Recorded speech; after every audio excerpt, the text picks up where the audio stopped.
I often climb the highest roof I can find.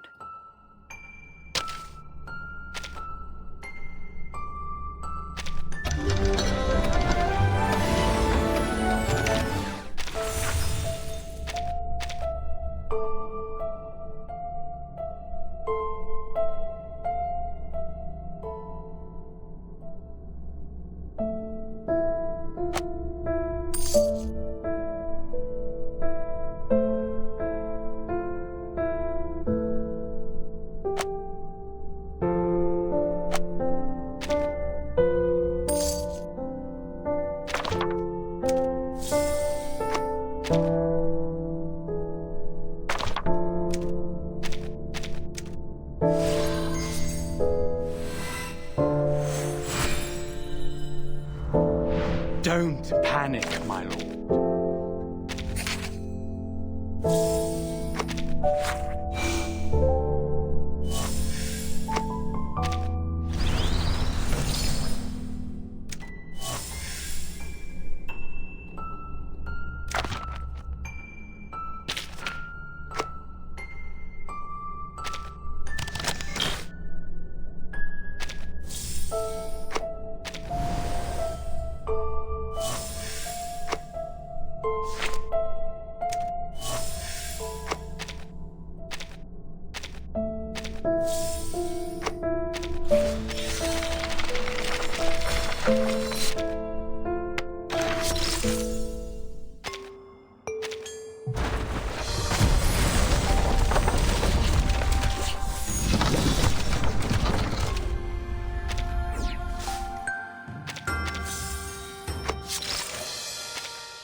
Why the sullen look, Something weighing on you?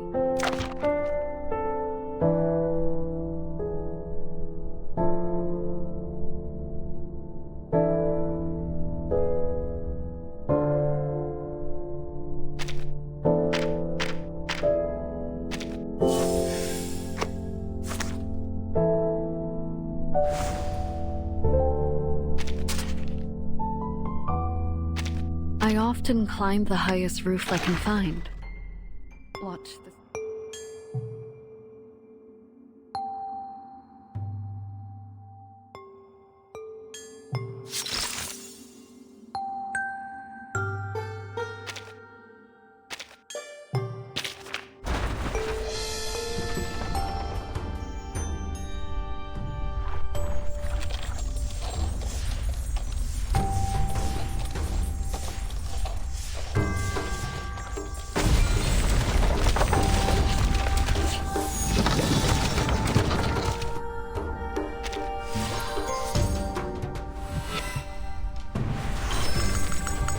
I see you carry a suitcase.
This place is quite different.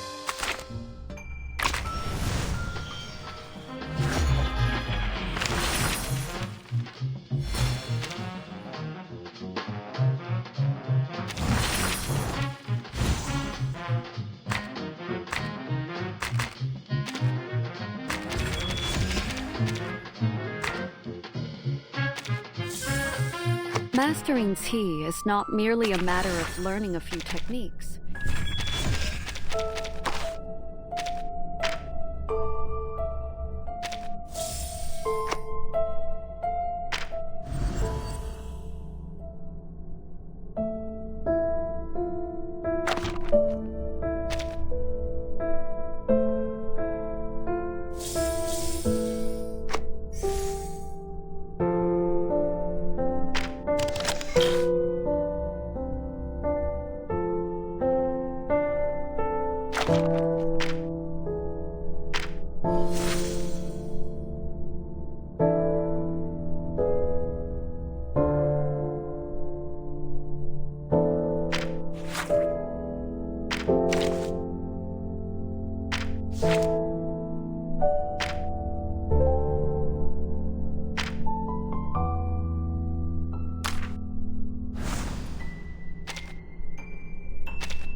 It was a bright, silvery night.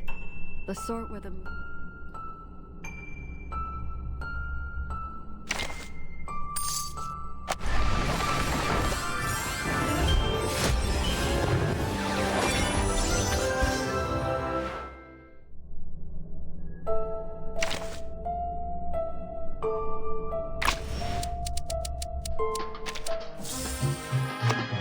It was a bright, silvery night. The sort where the... It was a bright, silvery night. It was a bright, silvery night. The sort where the...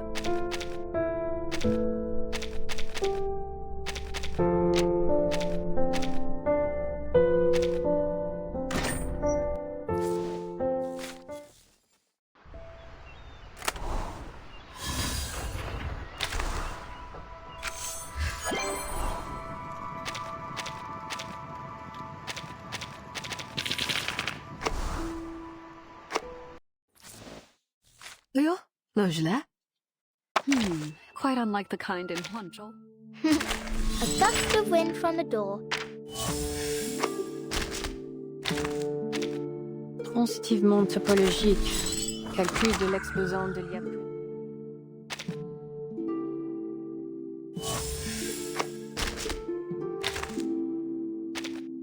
Maybe...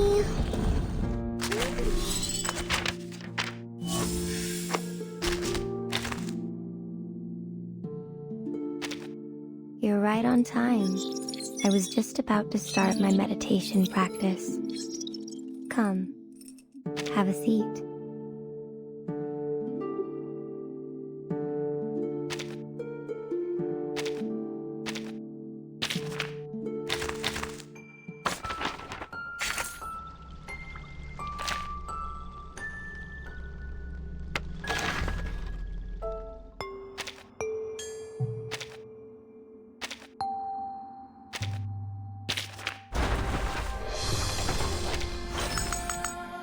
Hello, Miss Timekeeper.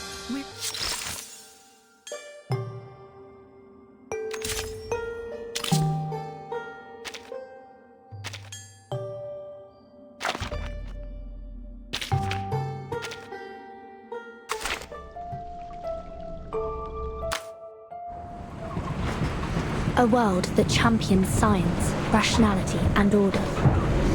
I think you might like it here after all, Mesmer. Think of it as a paid vacation. I won't deny the appeal. But since I'm here with you two, I'd call this a business trip. At best.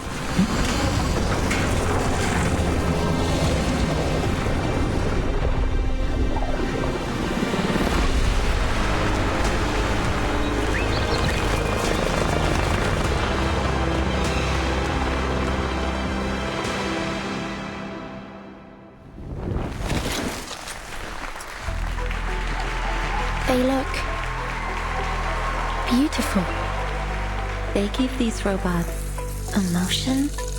Our artificial intelligence models allow them to serve as your very own robotic friends. Detecting abnormal, hostile behavior. Oh, I didn't expect you two to find out.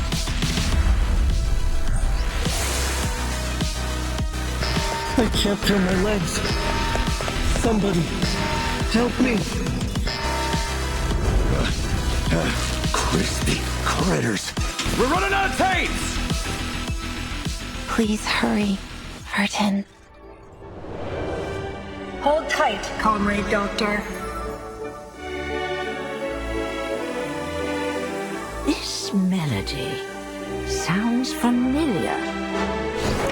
Do you like it, Granny Zena?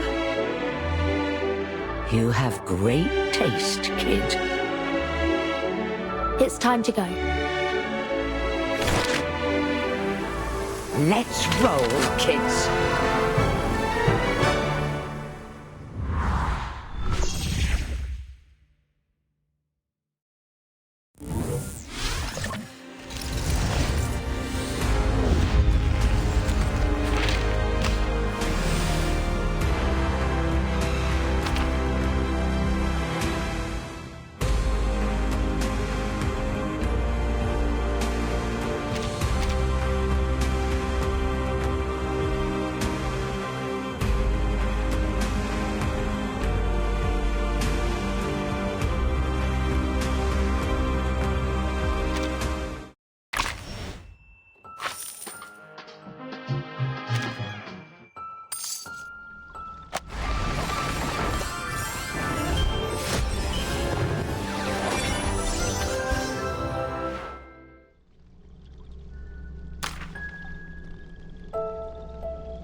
my needle hasn't done a bit.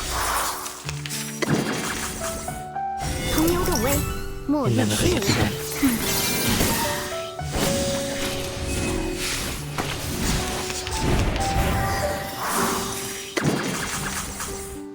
Let it off from the green soft line. 天道义，骑士好活。喏，卡子领着。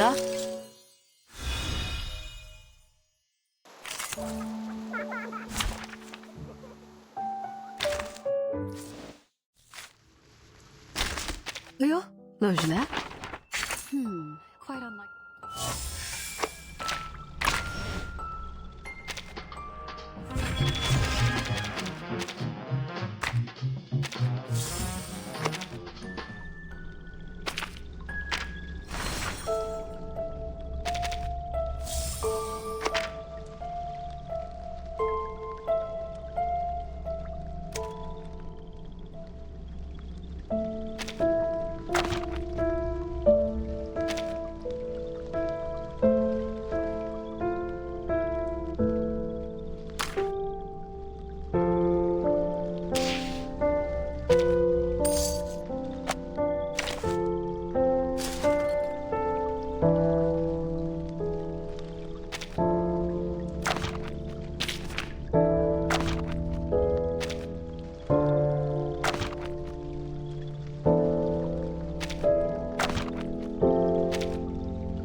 It was a bright, silvery night.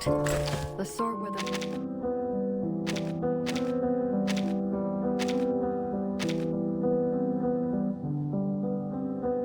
It was a bright, silvery night. The sort where the moon bathes the world in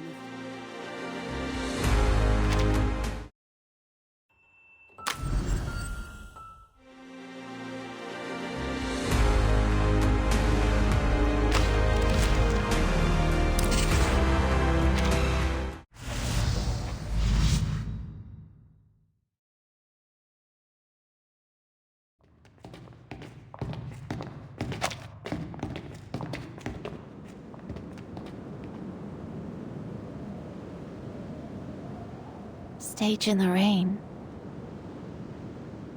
That's right. A stage that offers an incomparable experience with each observation. How was it last time, Vertin?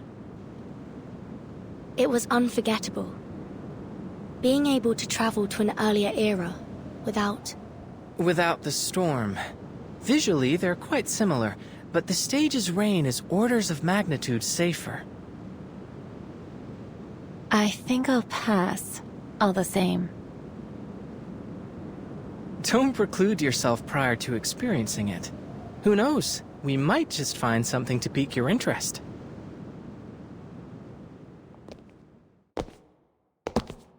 We're here.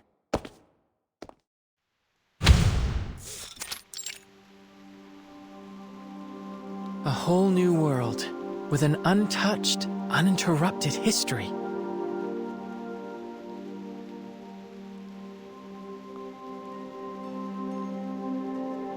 I'm looking forward to observing the effects of our interference as they ripple outward into their world.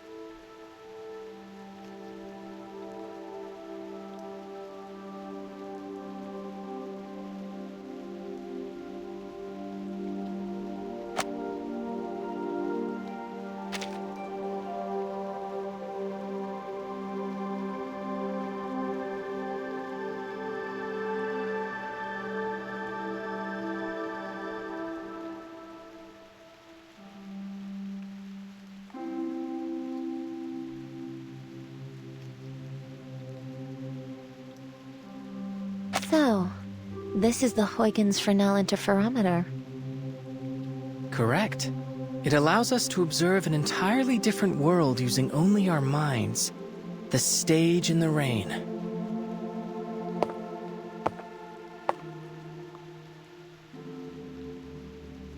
If you'd like a more thorough introduction to the interferometer, I have an observation guide here for you to peruse.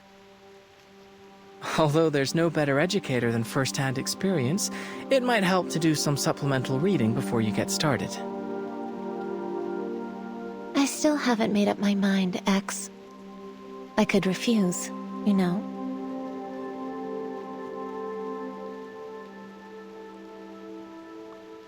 Does this belong to Laplace? This lab, this device? I've never even heard of this project, let alone used it. I don't claim to know every piece of equipment in this building, but how was a device of this scale developed without so much as a whisper? But then, no one ever seems to notice when a butterfly flaps its wings. Your pretense for inviting me here was to help you monitor how this stage affects brain activity. That much makes sense to me, given my research on artificial somnambulism. But if I join this project, will it be for your benefit, or... My apologies for arriving behind schedule.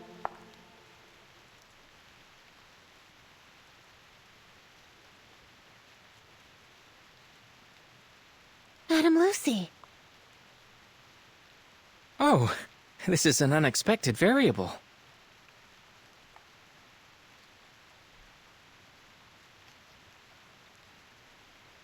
Forgive me, X. I was the one who invited Madame Lucy. After our last experiment, I shared some of the details with her. Using chaos particles and the observer's consciousness to simulate a hyper-realistic space. I would be remiss not to participate in such an experiment, given its potential to elucidate the inner workings of awakened consciousness. This research presents a wealth of opportunity, not just for a single person or project, but for all of Laplace and researchers everywhere.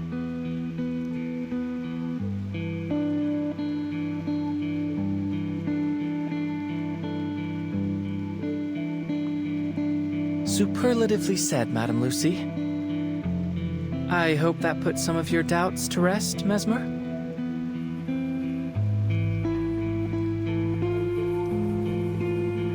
Now, let's move on to the details of our experiment. The interferometer has undergone some improvements based on the data we gathered last time. We can utilize chaos particle projections to display some probable locations from the environment we'll encounter while immersed in the stage.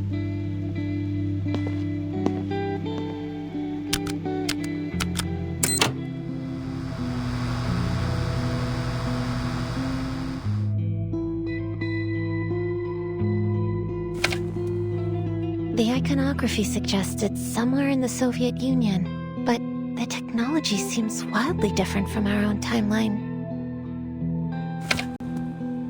It would be more accurate to think of it as a potential version of it.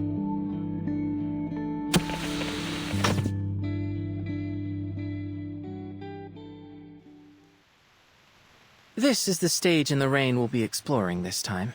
From the preliminary readings, it appears that it is indeed the Soviet Union, in a timeline that has undergone greatly accelerated advancements in technology. A world that champions rationality and order, and one without arcanists. Sounds interesting, don't you think, Mesmer? Besides, Verton and Madame Lucy will be there with you. I'll admit, I am curious. Phew, that's great. I'll do my utmost to orchestrate things from here. While there's undoubtedly a lot to learn about this machine, I believe I should be able to troubleshoot any problems you encounter. Researcher X, may I propose that you allow me to operate the machine instead? But You aren't familiar with its operation, are you? I should be able to perform adequately based on your demonstration. Should I encounter any trouble, I trust that as a researcher, you have kept a thorough operation log to consult. I will be able to learn much more about the interferometer's functionality and the theory behind it if I am operating it directly.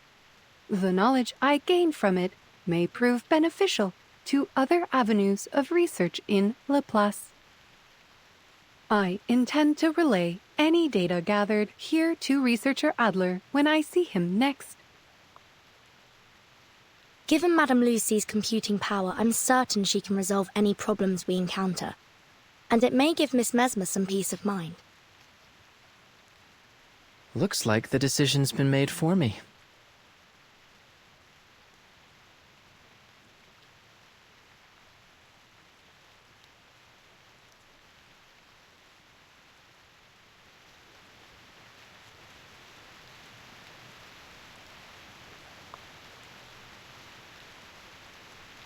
An untouched, uninterrupted history.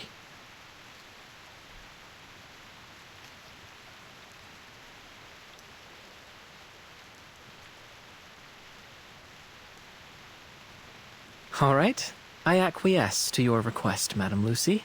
Take the reins.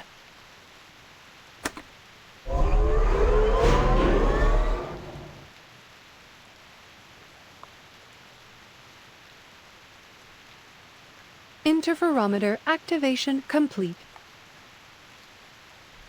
Looks like you've got a handle on it already, boss. Oh, another thing.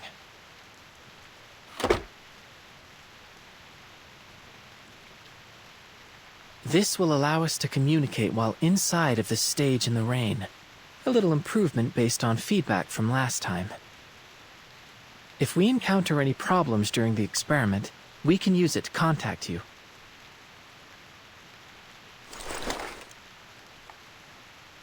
Very well. Please be prepared. The curtain is about to rise. Thank you, Madame Lucy. I'll endeavor to bring you back a souvenir. I will look forward to it. Have a safe journey.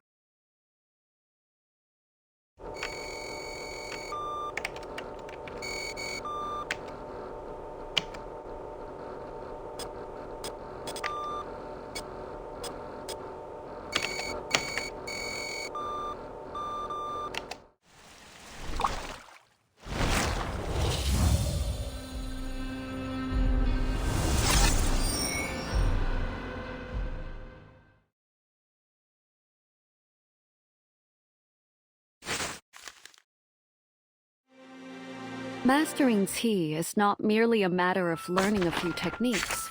It is a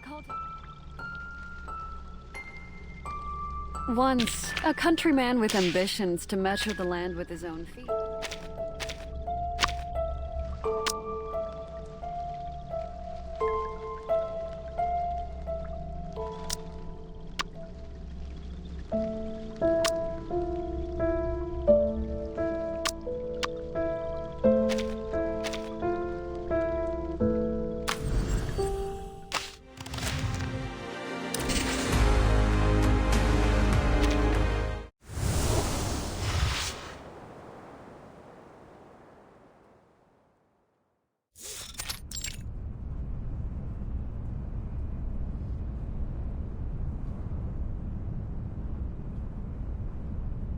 In other words, this material would function something like a fire ant colony crossing a river, fluidly replacing worn-out and damaged sections.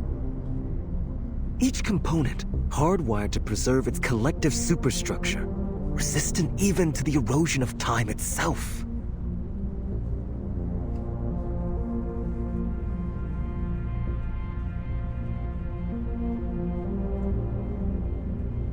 That jacket you're wearing, is that also the machine's doing? Yes. Sometimes the interferometer automatically modifies our clothes to help us blend in with the world we've entered. Though it looks like the machine decided that you and X already passed for normal here.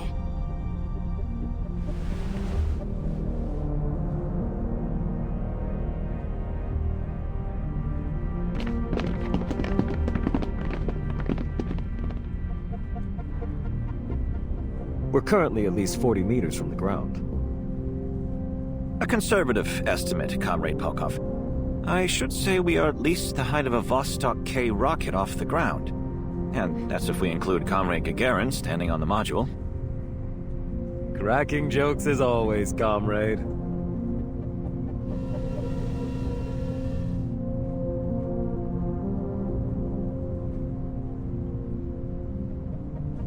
I have to say, it's an unusual circumstance when being dressed as a Laplace researcher renders someone more inconspicuous.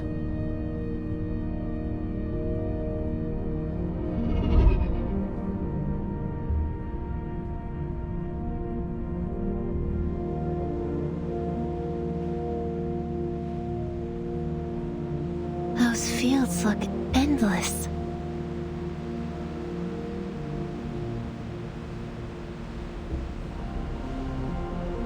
It seems so peaceful.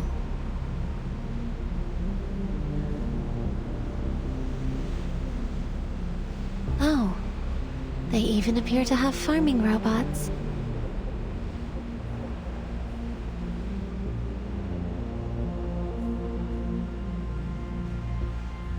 I think there are some scientists down there as well. Could be some kind of agricultural experiment. Pardon my interruption, comrades, but this is only a regular field.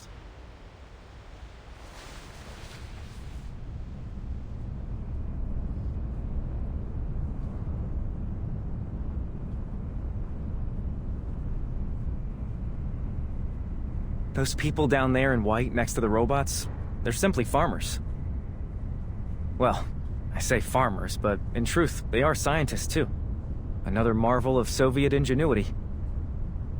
Our innovations in agricultural robotics have eliminated the more laborious and time-consuming aspects of farm work. Now these farmers can use their time researching new scientific advancements, which feeds back into further developments in food production. And it's not just agriculture. Every industry has seen the benefits of Soviet innovation.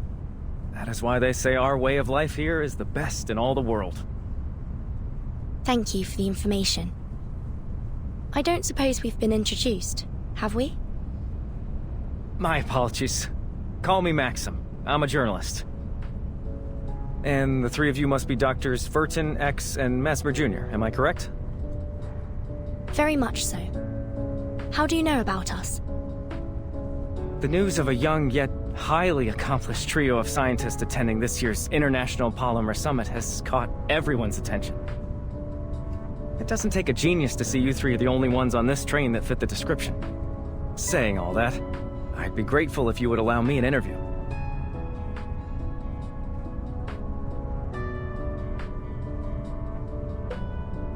Certainly.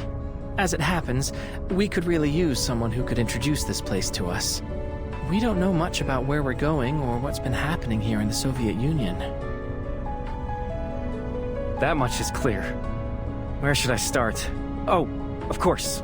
Let's start with Collective. All the robots you see are controlled by the Collective neural network, which ensures their labor is never wasted. Who would have thought that robots would become our closest companions? Honest, stable, graceful, calm. They give each and every comrade their undivided attention.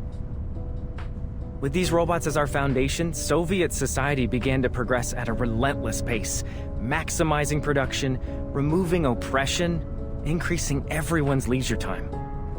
A true utopia. Everyone's so happy. Too happy.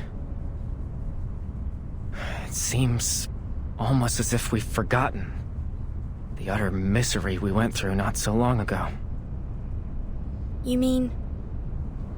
The plague, yes. So many of us today choose to focus on our happiness and the bright future ahead. It's as though we've already forgotten about them. The ones who delivered us from those dark times. Those who experienced true misery yet strove to lift us into this new age.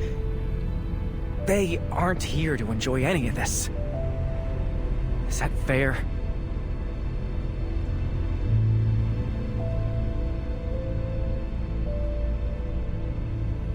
Forgive me. I'm dwelling on old wounds. You're at the age where you should be enjoying yourselves, not revisiting the tragedies of the past.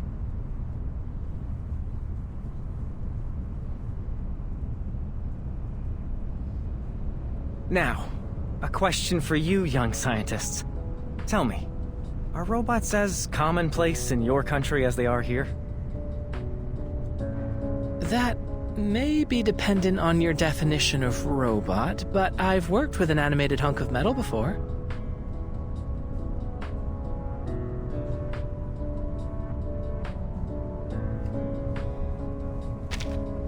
Is that so? Fascinating.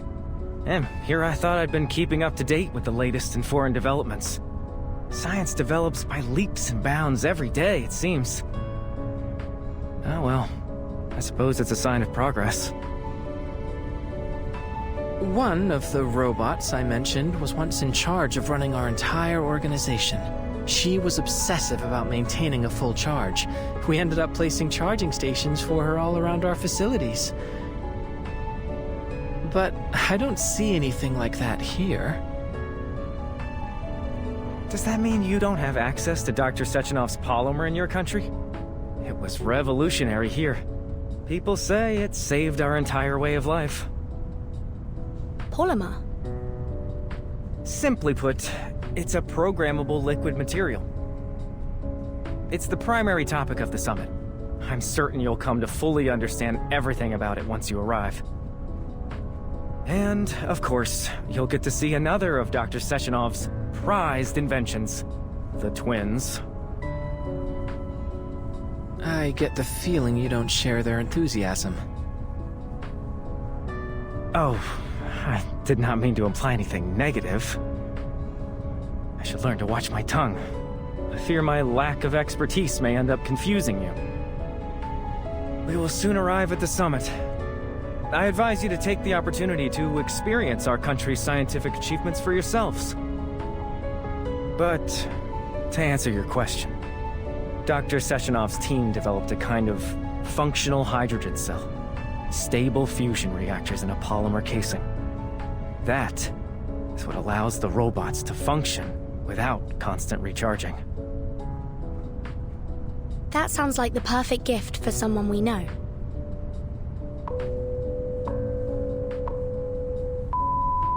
Attention passengers, the train is now arriving at its final stop.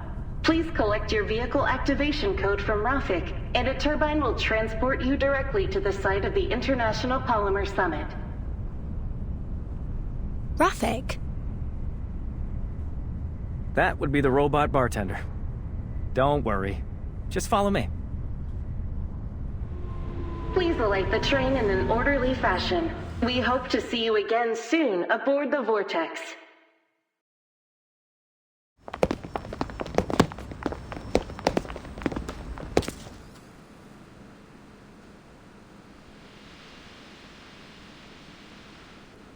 Is that scientist's trunk?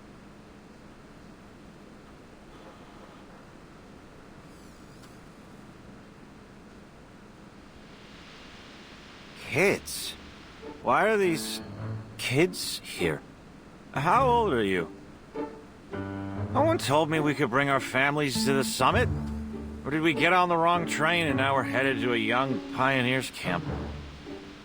Comrade, I think these young people are scientists like us. Scientists? Them? At least we had the good sense not to drink ourselves silly before an important conference. Young people these days. Always in a rush. You should be at home enjoying the summer. Playing on the swings. You're being impolite. Our companions are waiting outside. Come with me.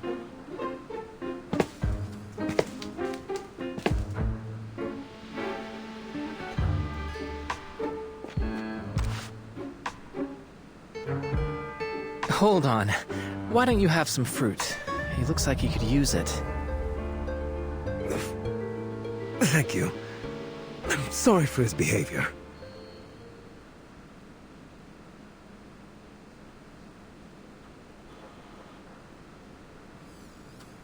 Alcohol can have medicinal benefits, in proper dosages.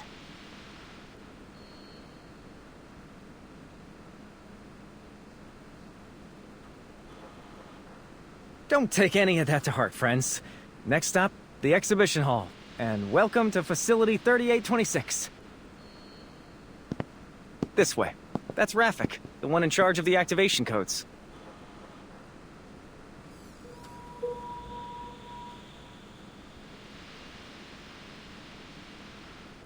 Requisition approved. Here's your vehicle activation code. Have a safe trip.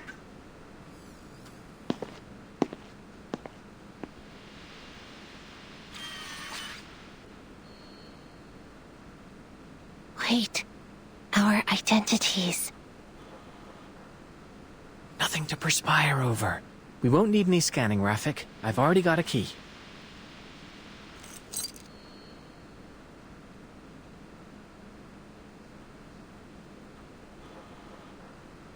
Where did you get that? It always pays to be prepared and to keep your eyes sharp. This is the International Polymer Summit, after all. I assume that means you took it from someone else? Wait, when you gave them that fruit, did you? Shh. All I did was facilitate a hands-on experience in the importance of politeness. Goodbye. Please have a safe trip.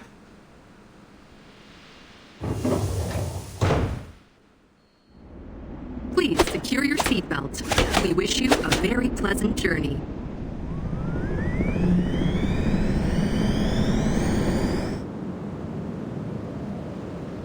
If I'm not mistaken, our conference venue is on some kind of floating island. Fascinating. Come on, why don't we check out some of the local music? Thank you for tuning in to the Polymer Exhibition Hall audio guide. You are currently departing. This place really is like what the prediction indicated. A world that champions science, rationality, and order. Wouldn't you agree, Mesmer? I think you might like it here after all. Think of it as a paid vacation. I won't deny the appeal, but since I'm here with you two, I'd call this a business trip at best. I propose we look at it as an academic exchange, the kind with complimentary refreshments, featuring the illustrious Dr. Verton, Dr. Mesmer Jr., and Dr. X. I think I'm the only one that feels out of place here. Doctors? Well, here's to a pleasant trip.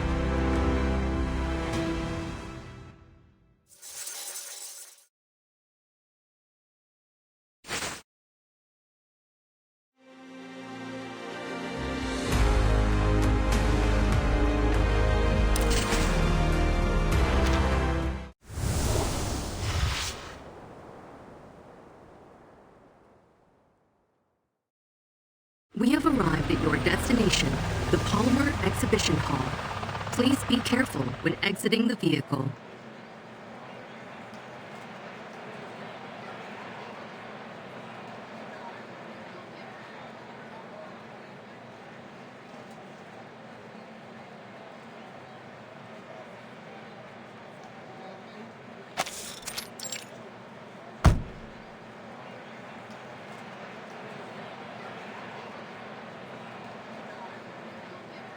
Wow, it's so crowded. Why is everyone gathered around the entrance?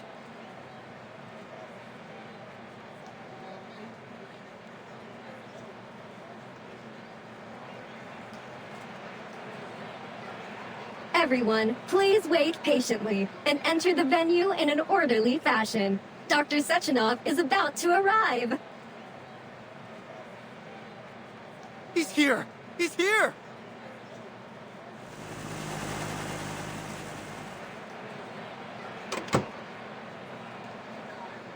Welcome, comrade. It's him! That's Dr. Sechenov! Dr. Sechenov!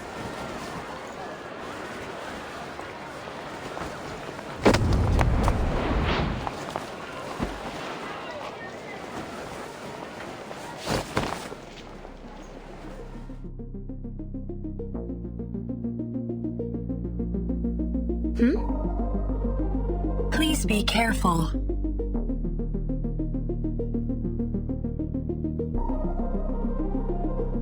Thank you. It is good that you are unharmed, comrade.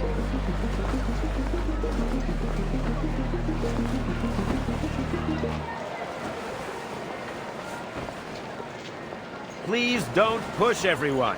We must all be patient. I ask that you be mindful of the safety of your comrades in the front row.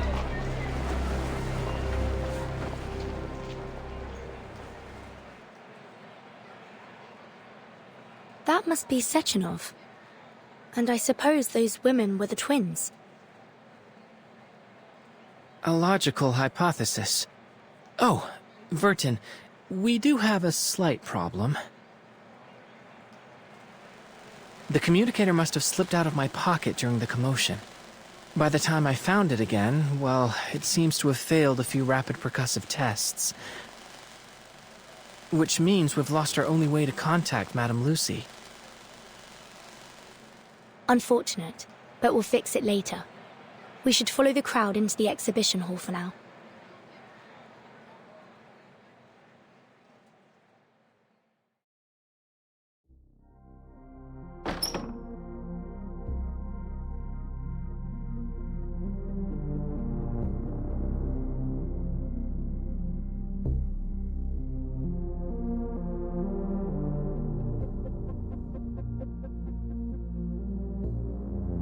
The invention of polymer and its uses, the properties of polymer, the establishment of collective.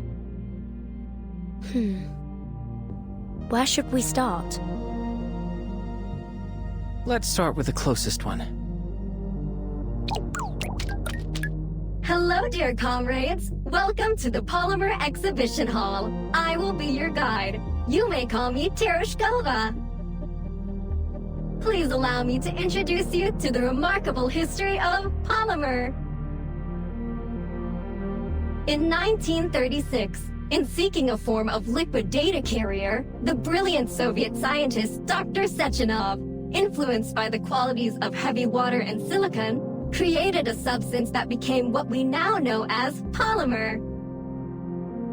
Utilizing polymer's unique electrochemical properties, comrades Sechenov and Filomenenko invented the first Soviet polymer hydrogen cell in 1939, paving the way for tremendous advancements in the field of robotics. That's what Maxim was telling us about, wasn't it? I'm sure Madame Lucy would love to get her hands on one.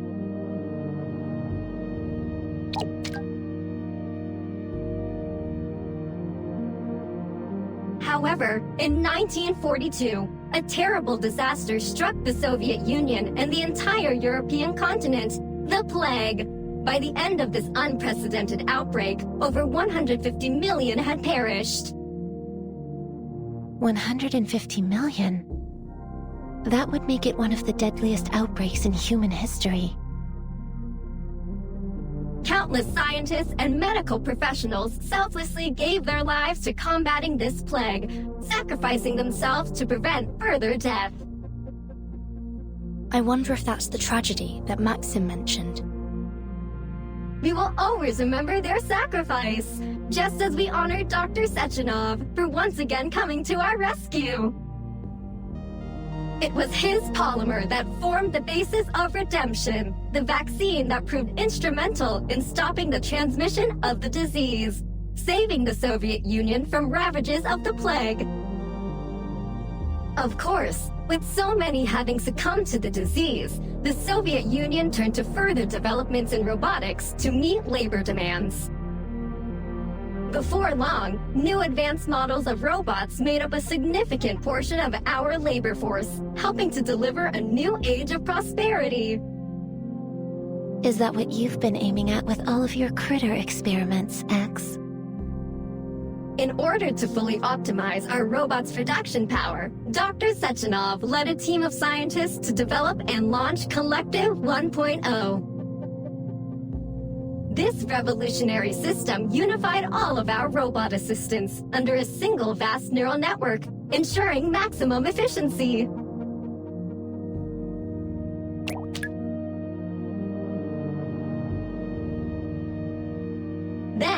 In 1950, Dr. Sechenov astounded the world with yet another development, a means of incorporating polymer into the human body, a process called polymer assimilative adaptation. It is with this assimilative power that we can now implant interface devices directly into the human body, allowing people to connect to Collective 1.0 and control robots using their minds. This technology holds the potential to establish a shared database of human minds, granting humanity unprecedented access to knowledge. And we are proud to announce that this potential will soon be realized with the coming launch of Collective 2.0. Tapping into an entire neural network in an instant. It's a daring vision. I would be cautious. There's no telling what that kind of process could do to the human brain.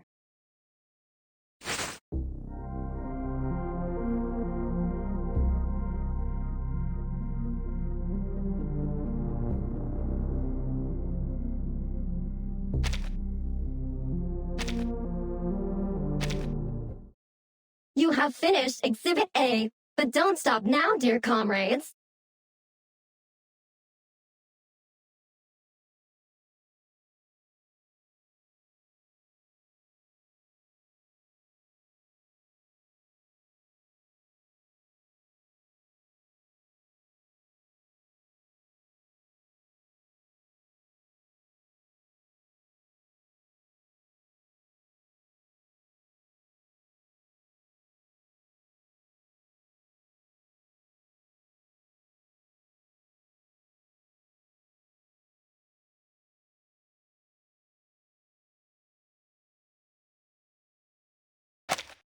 Please proceed to the lecture hall, where Dr. Sechenov will soon personally demonstrate the power of Collective 2.0.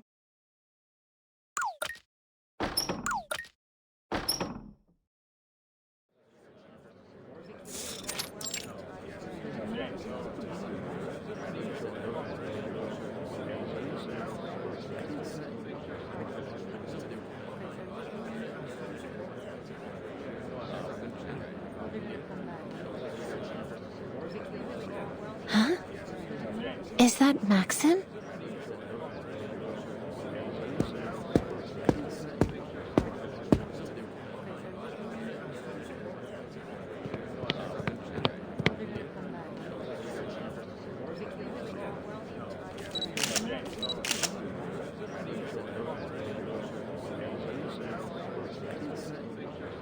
I must thank you for coming, Comrade Molotov. Today is an important day for the Soviet Union. I wouldn't miss it, Comrade Sechenov.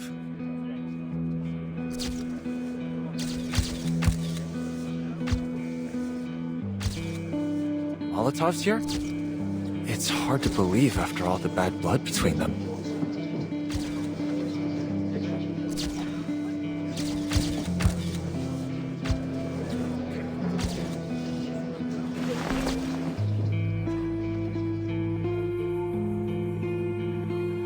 Thank you.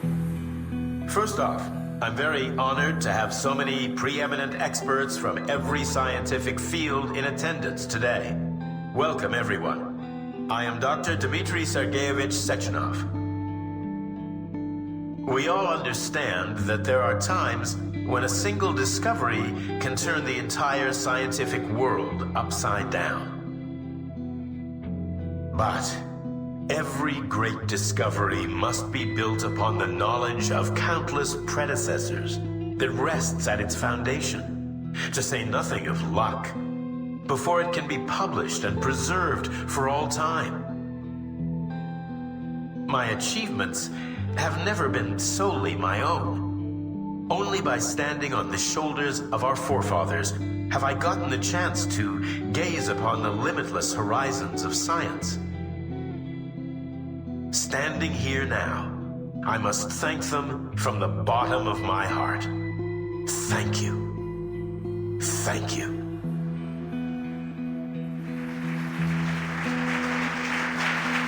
"19 years ago, when my team and I invented polymer, I had already foreseen its boundless potential. A perfect synergy of mathematics, logic, physics, chemistry, biology, and other foundational studies in equal part, constantly pushing the frontiers of humanity's scientific exploration. Bringing us to this historic day, where I have the honor of inviting every one of you to participate in this preview of Collective 2.0. Comrades, please follow me into the bright, limitless future.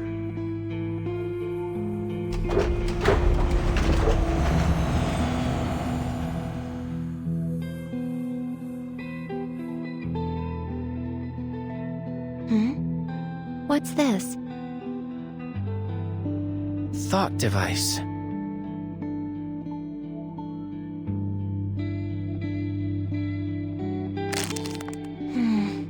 A metallic outer shell with a silicon motherboard connected to swirling black tendril-like receptors.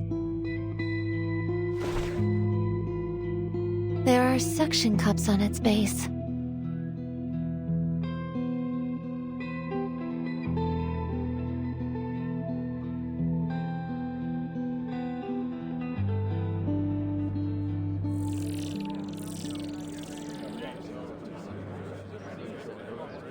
They've all put it on without any hesitation. No adverse reactions either. Looks like it doesn't hurt.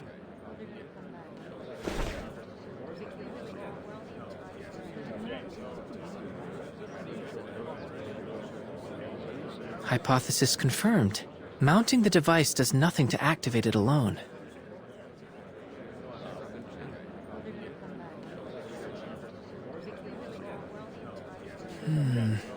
Counter hypothesis. It may only work on polymerized people. Wait!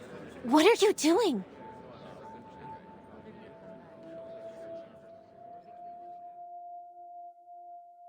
It makes sense. If the plague was ended by mass polymerization, most of the attendees here would already have polymer in their system. But we don't. You injected yourself with that redemption vaccine? Where did you even get that? The exhibition hall's got samples of everything, and I've always had a knack for collecting odds and ends. But why would you inject yourself? During our last experiment, I kept thinking that we were missing something, but now I finally figured it out. We don't belong in this world. Even if we change our appearances, at our core, we're still outsiders. But perhaps by injecting myself, I can truly become an influencing factor in this world. What sort of chain reaction will this set off? I'm excited to find out.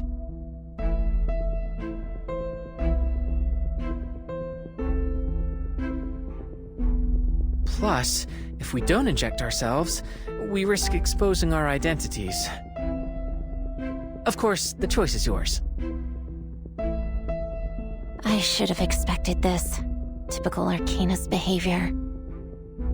Why don't I just hold on to these potentially dangerous substances for now? Please try to exercise a little more caution in the future, Dr. X.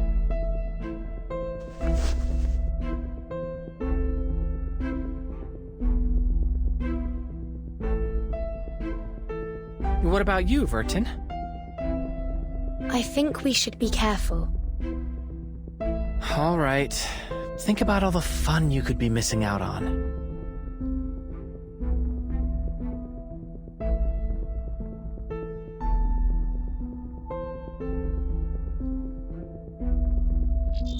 Oh, fascinating. It's like a whole new perspective. This demands thorough exploration. Comrades, I encourage you all to try these thought devices and experience a preview of Collective 2.0's features. Dr. Sechenov, please allow me a question. Collective 1.0 has already saved our citizens from a disaster. But now, you're aggressively pushing, pardon my wording, for the launch of Collective 2.0. Do you intend to have the entire population wired to these thought devices? How can you ensure the devices are safe? Are you not concerned about the potential dangers? What if this new collective fails in some way and threatens all our hard-won happiness? I only mean to say that so many people gave their lives to help us get this far. I wouldn't want to see their sacrifices rendered meaningless. I do understand your fear, comrade. But please rest assured, we've conducted rigorous testing and verified that the thought device is completely safe. With that reassurance, I ask that once you've implanted your thought device, you please continue to the next gallery, where you'll be able to experience the wonders of mind-machine interface in a live demonstration. I thank you all again for your participation, and I look forward to exploring this new horizon with you all.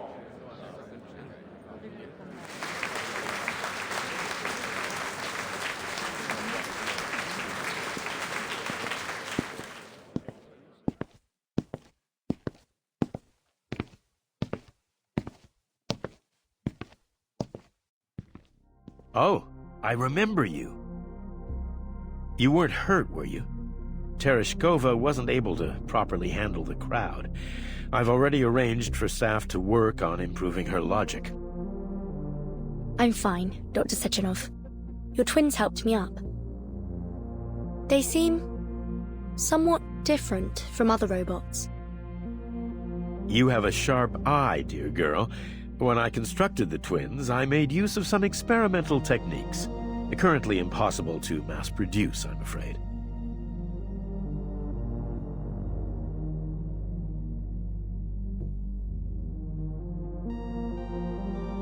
The epitome of both science and art. A perfect fusion of power and beauty. I think of them as my greatest creation. They do have a rather reassuring presence.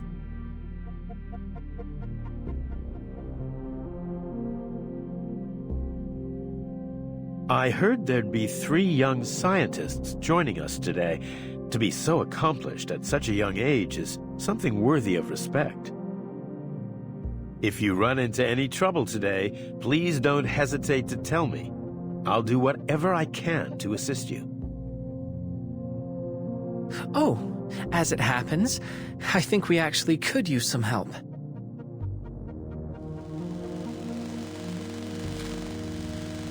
Do you have any idea where we could get this device fixed?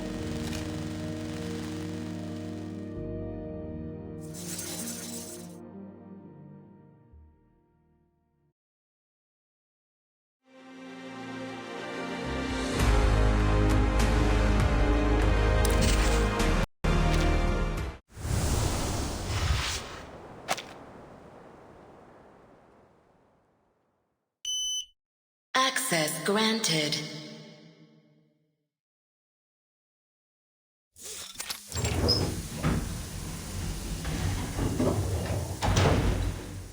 Welcome, comrades. This is the assembly room Dr. Sechenov recommended.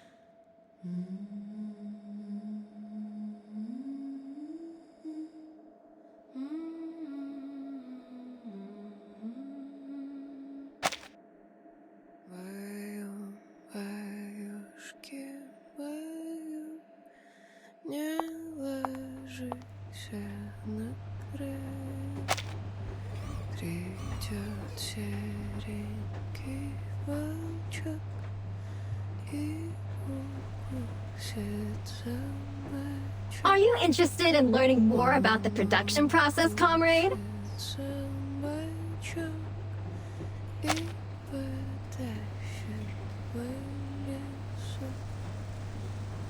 What you see here is the production line for the VOV-A6 lab tech, often dubbed VOVA.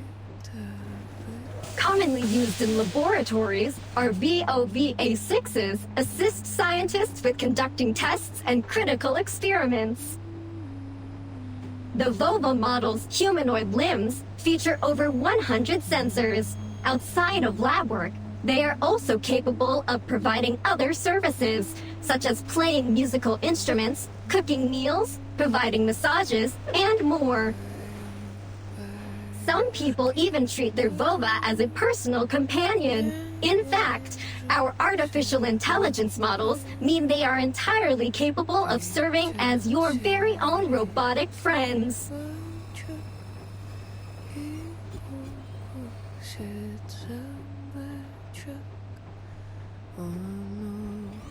Hold on.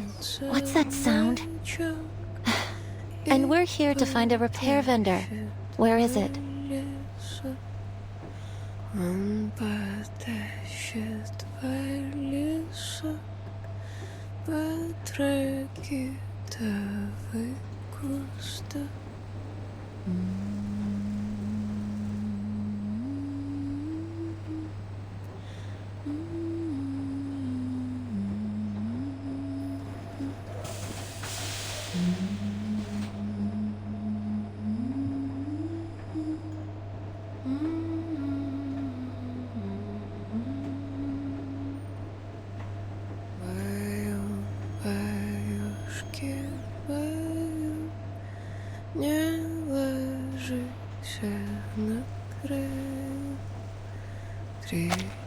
Oh, some kind of performance art, perhaps?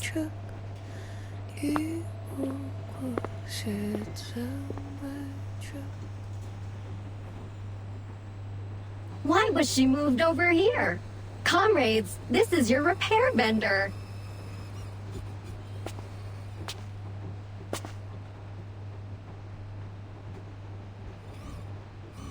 Access granted.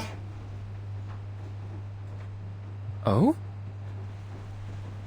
This machine is a multifunctional repair device, suitable for indoor use by our staff.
Other than basic repair functions, she is also able to repurpose raw materials into whatever tools you may require.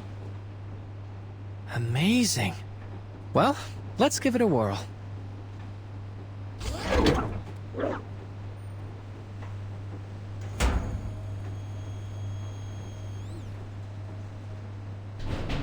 Unidentified object detected.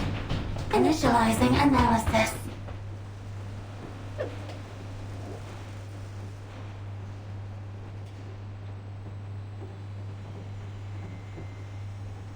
This is an abnormal reaction. How strange. My database has no record of any comparable circumstance.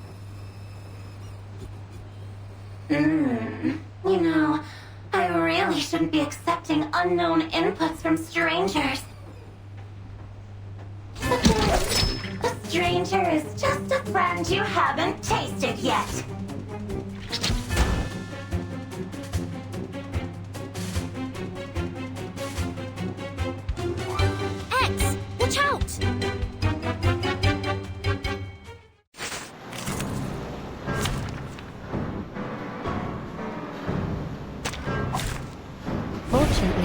my needle hasn't dulled a bit. I've got your back. Won't take it on step.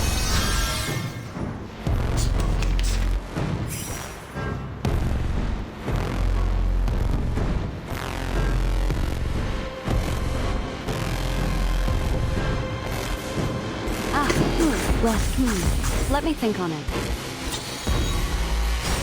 Concentrate and visualize. Sensitive to initial conditions.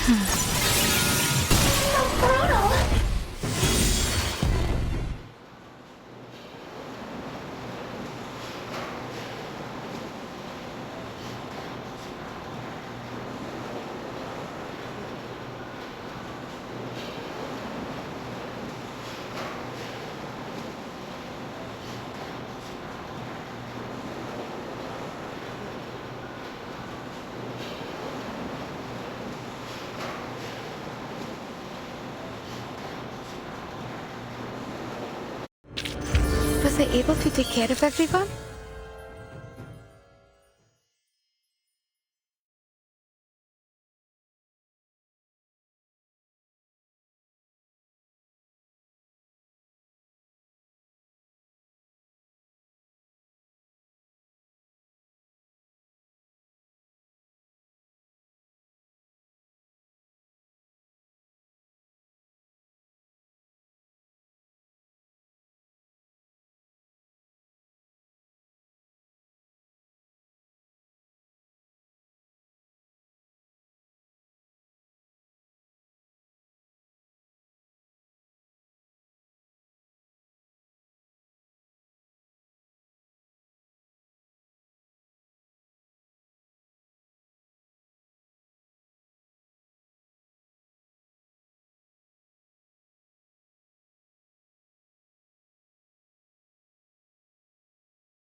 Detecting abnormal combative behavior from Nora. Requesting control. Rebooting Nora systems. Reboot complete.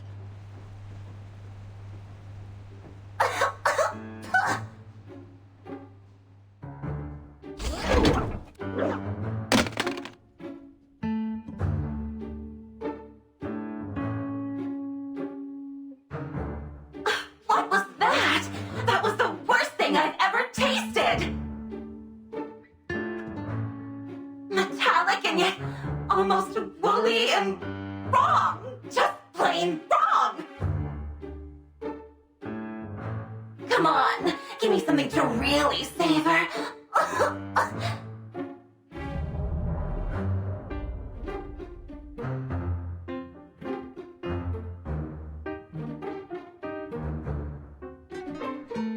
I don't suppose there's a way to make her sound a little less. Well, just a little less that. The repair vendor's speech algorithms are not within our direct control. Perhaps we can manage on our own. I've seen an arcane skill that can modify a person's speech based on the caster's wishes. But I'm not familiar with how to cast it. Try contacting Madame Lucy. She may know the incantation. Good idea. It'll also give us the chance to check the repair vendor's handiwork.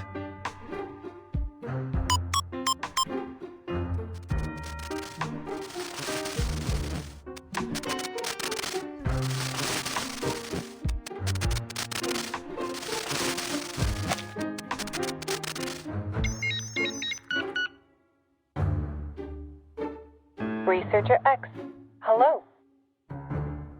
Ah, fantastic. So at the very least, she did repair it. I see. I will process your request. There is indeed an arcane skill in my database that may be of assistance. It is known as Manner Mender. I have sent the specifics of the incantation to your communicator. Thank you very much, Madam Lucy. You are most welcome.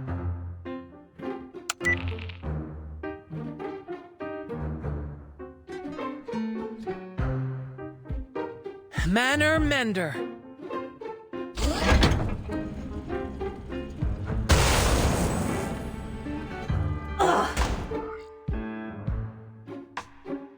Fiddlesticks! What did you do to me? My mind... It's time for class, kids! What's happening? Think of it as installing a language patch. How rude! You're not welcome here anymore! This repair vendor is closed!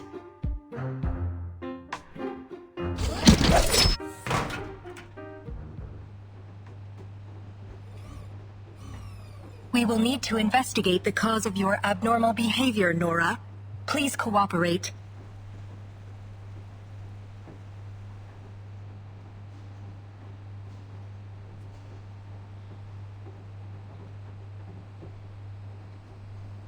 Prepare to initiate forceful investigation procedures. Wait.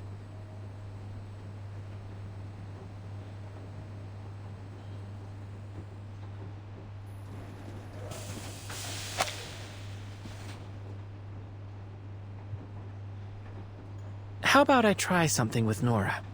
I can directly connect to her using this thought device. It's the perfect chance to try out the features of Collective 2.0. Dr. X, things are already complicated enough as is. Let's leave this to the professionals. Don't overly activate your disquietude. You still remember the topic of my research here, don't you? I can't pass up this opportunity. If that is what you request.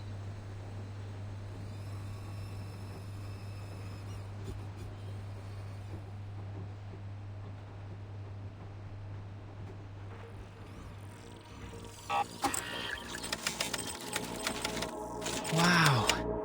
Looking through Nora's primary functions, there's been some scintillating things uploaded to her database. Let's set the complicated data aside for now, and try using a mental command.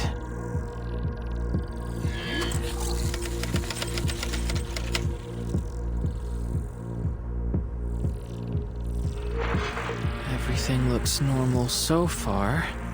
It seems like the restart successfully cleared the errors in her code. No, hold on. There's an abnormal entry in the access log. Hey! What are you doing, you cad? This is no way to treat a lady! Ah!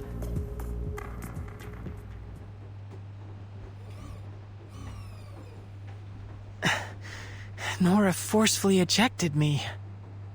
Felt like getting slapped across the face. I told you already. This repair vendor is closed. She has some very colorful responses. Is that her default setting? Can she really refuse an inspection like that? All robots in this facility are linked to the collective neural network and are not permitted to disobey human commands. Considering her prior combative behavior, she is evidently malfunctioning as well. What? Have you got a problem with a woman who speaks her mind? I just think that from a pure safety standpoint, and considering our current situation, this feels like a mistake. Doesn't a lady have a right to her own feelings? Ugh. What about you two? You must have some thoughts on this.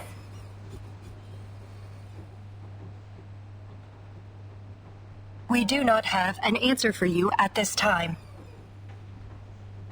How disappointing. I bet you've never even bothered to feel an emotion. Comrade Sechenov did install emotional expression modules into our platforms.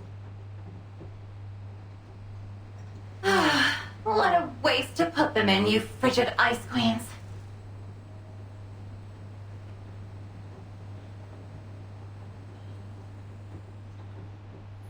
Regardless, please report the details of this abnormal request in your access log, Nora.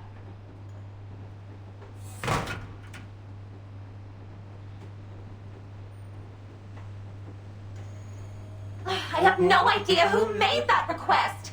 All I know is that ever since that entry appeared in my log, I've had no patience for anyone toying with my emotions. Now, stop pestering me with questions. I've already told you everything I know. Situation documentation successful.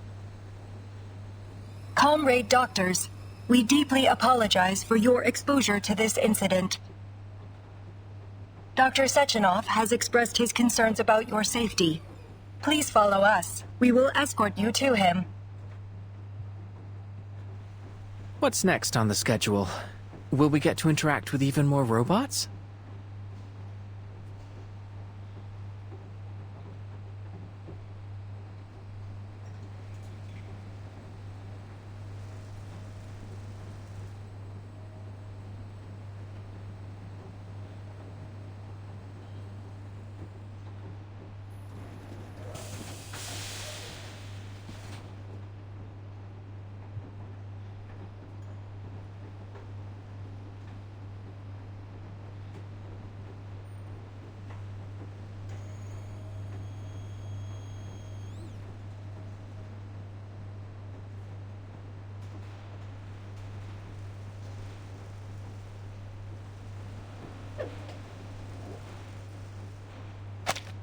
Comrade Sechenov will arrange an itinerary for you.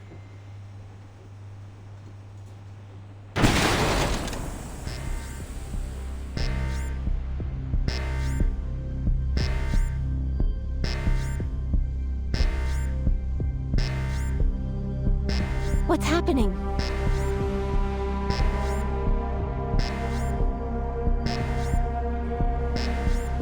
Warning. Control over the exhibition hall has been lost. The All-Soviet Exhibition Center has activated its emergency drill procedures.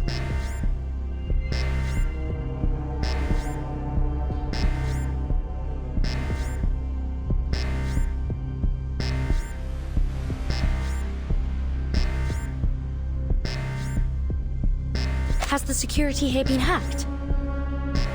All robots within the exhibition hall have had their connections severed. The cause is unknown.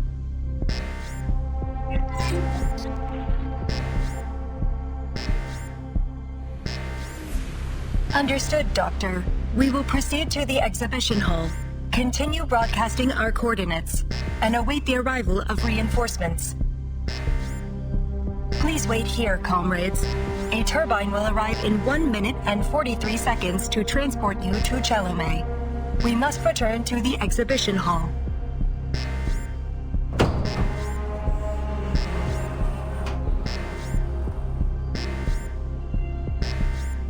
Please remain inside the assembly room.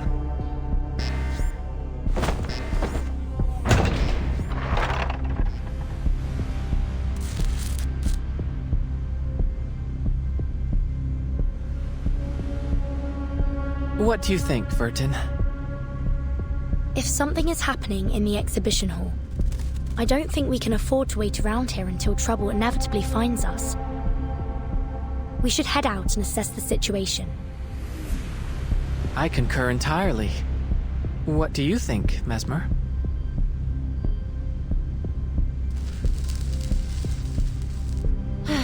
Why would I expect either of you to follow orders?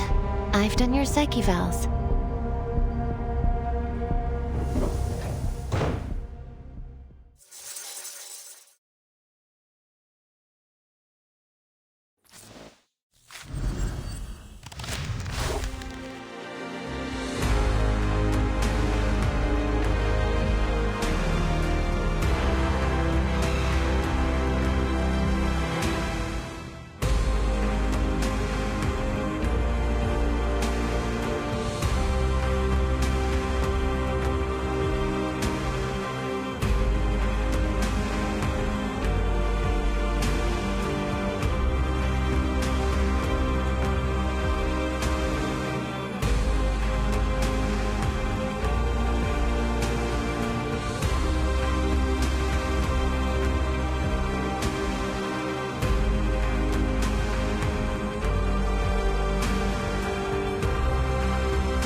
Hello, dear comrades.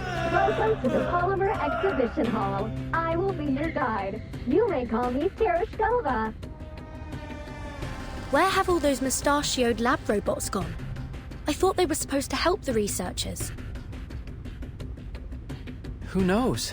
Maybe the twins already calmed the situation down. Just what is this situation, exactly? Please help me. Wait, I hear someone.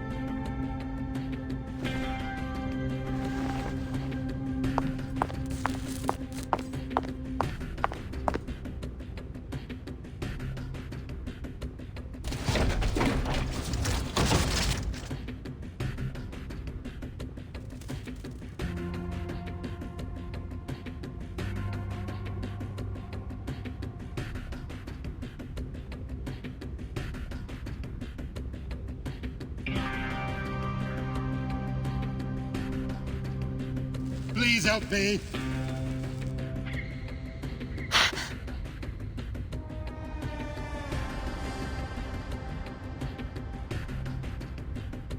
This is awful.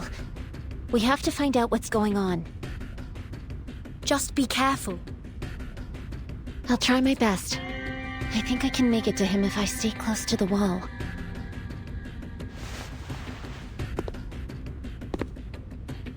Please help me. You'll be all right. Stay calm. You'll lose blood if you struggle too much. Let me check your wounds.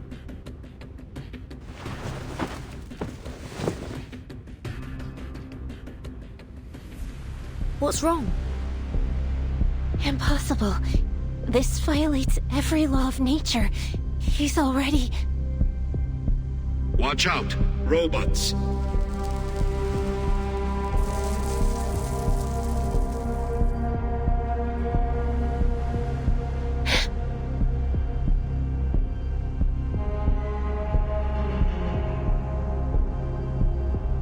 Mesmer, get back here, quickly!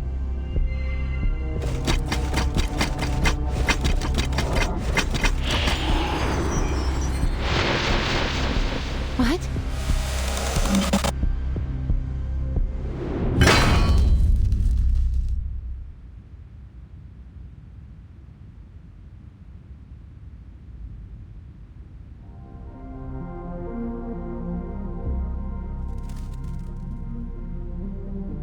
Please, stand back.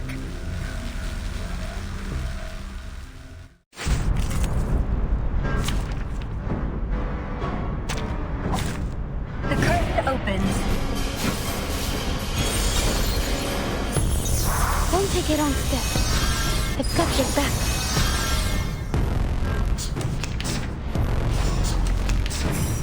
Whoa, well, hold it and maybe take a deep breath. There's a needle beneath this shirt. A brocade yet to be finished. The stars are just out of reach. Don't take a wrong step. Interacting with polymer. Polymer release function engaged.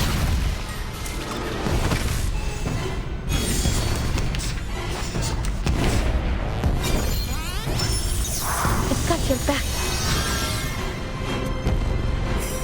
Whoa, the west. Hold your... Whoa, there's a true on your toy. Come back to me. A brocade yet to be finished. But only for an instant. This combat will be recorded for statistical analysis and optimization.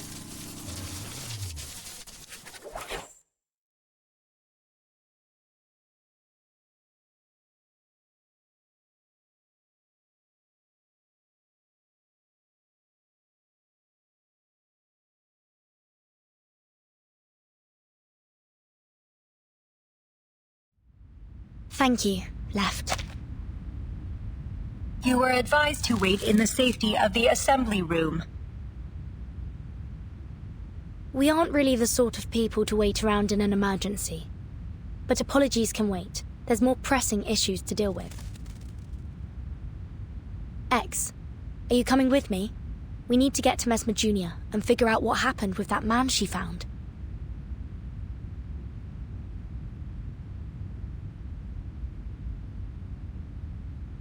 Mesmer, are you all right? I'm fine. But this is tremendously unnerving.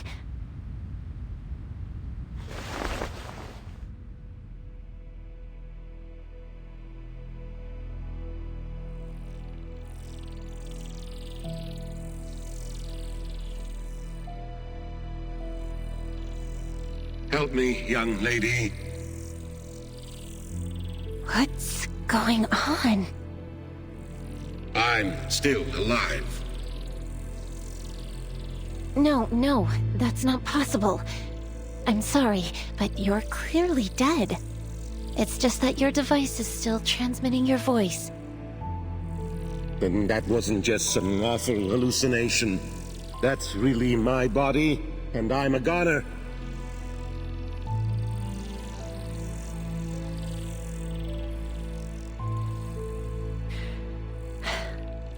But how are you still able to communicate with us? You're surprised. I suppose I would be too.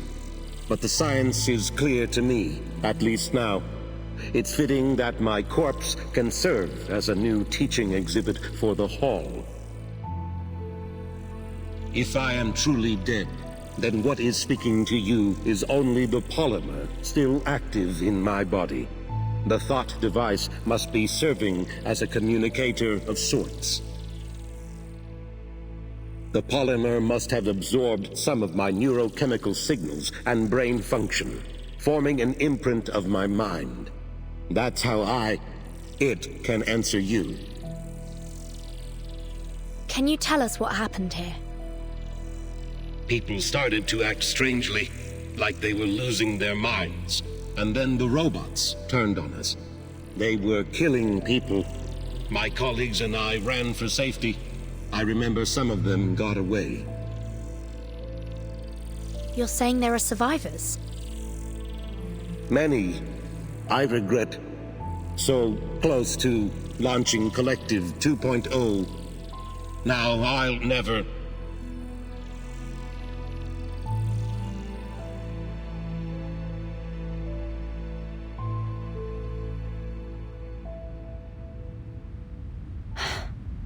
We didn't even ask for his name.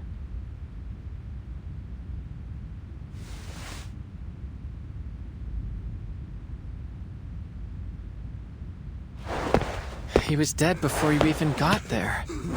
It wasn't really him, just an echo of his brainwaves.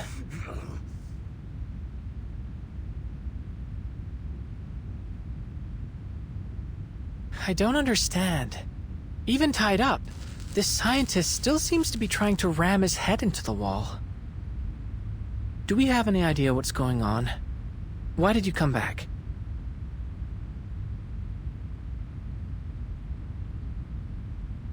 The situation in the exhibition hall remains out of control. However, I received a notification that the security door had been opened. I had to ascertain whether you were in danger.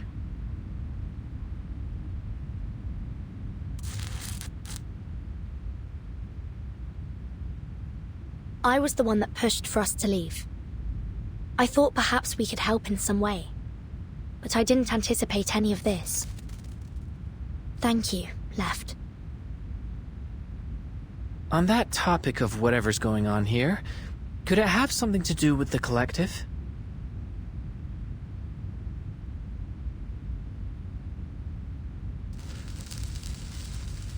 Wright is proceeding to the source of the incident. My mission now is to ensure the safety of all of our guests.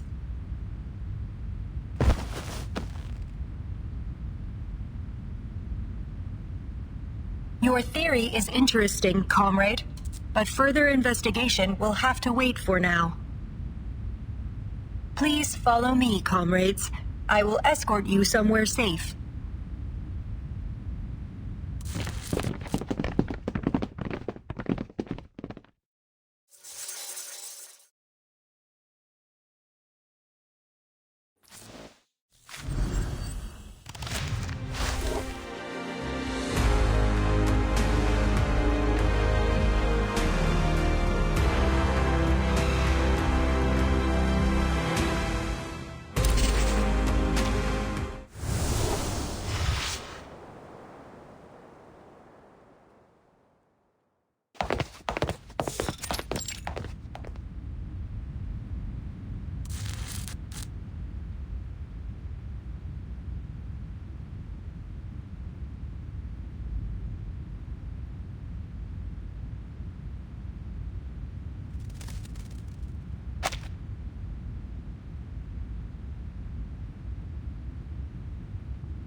What's that on the ground? A defensive perimeter of pulse mines. These will temporarily stun robots, but are harmless to humans.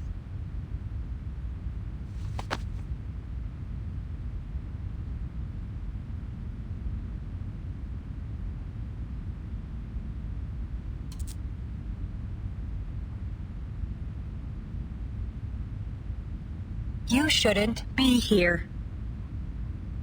We found a survivor.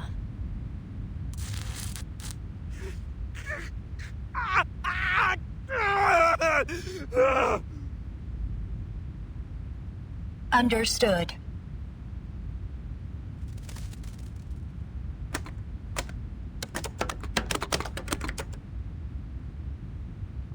Attempting to reassert admin privileges over exhibition hall controls. Attempt 16. Failure. Please do not panic, comrades. Help will arrive shortly. A special operations agent will take responsibility over evacuating you safely. The malfunctioning robots may resume their assault at any time. Please stay behind the defensive perimeter.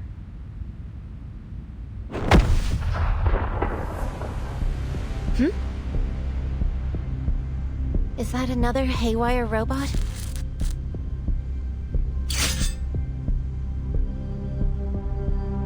No hostiles detected.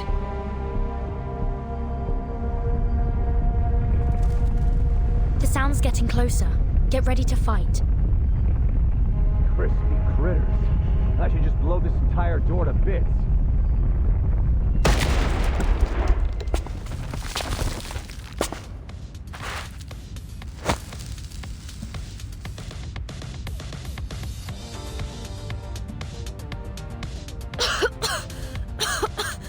I heard...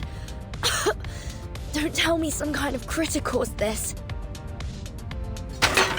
Out of my way!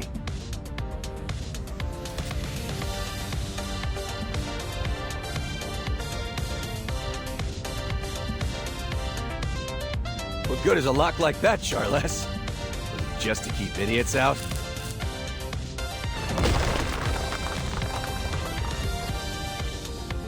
Who is this? He doesn't appear to be a robot anyways. And I don't think he's gone mad like that scientist. Are you certain of that? It looks like he's arguing with his glove. Don't be so testy, Major. As long as I'm here, those locks won't be any trouble for you. They wouldn't be able to stop me even without you. I don't deny that. But I could have contacted the twins and asked them to open the door instead. Why didn't you tell me that before I blew it up? I didn't want to interrupt your fun.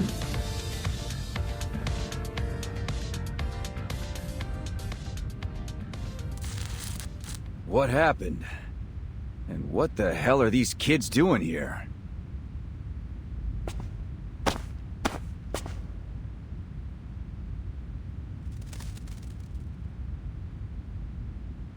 Codename P3. And his trusty companion, Charles? We were informed about an incident at the Polymer Exhibition Hall. Our orders are to bring a swift end to this situation and limit any scandal that might hamper the launch of Collective 2.0. In other words, Dr. Sechenov sent us to assist you. Now we just need to find out who did this. Understood. Dr. Sechenov has confirmed that this was a targeted attack on the Collective 2.0 launch. Huh, that's obvious. Anybody able to hack into the exhibition's controls has got to have some serious backing. Lots of people resent the boss, think he's in the way of their own ambitions. Like Molotov, or any of the various enemies of the Soviet Union. Molotov? That's the man who shook hands with Dr. Sechenov in the lecture hall. Hold on. You mean he actually showed up? Where's he now? Comrade Molotov left in a car shortly after Dr. Sechenov's speech concluded. He sure made a quick exit. All right. Thanks for the report, ladies. You can stand down. I'll take care of things from here. We have not received orders to conclude our mission. These survivors still require protection. I've got that covered too. Charles, give me the data on our survivors. Start with those kids.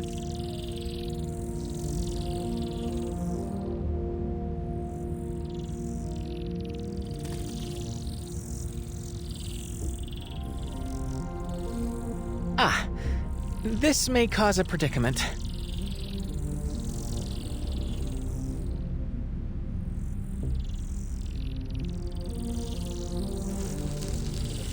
Gentlemen, we are scientists from abroad who were invited to participate in the summit.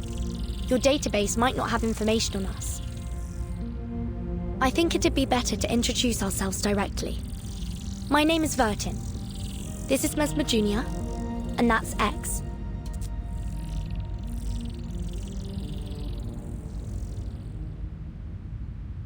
She's right, Major. I have no data on them. Though I can tell that those two haven't been polymerized. Not polymerized. Crispy critters. Hardly see that these days. Perhaps it's better to focus our efforts on searching for and rescuing other survivors. I also noticed that their names don't appear in any available immigration records, and that they were only added to the guest list for the summit earlier today. You mean they snuck in? It would appear so.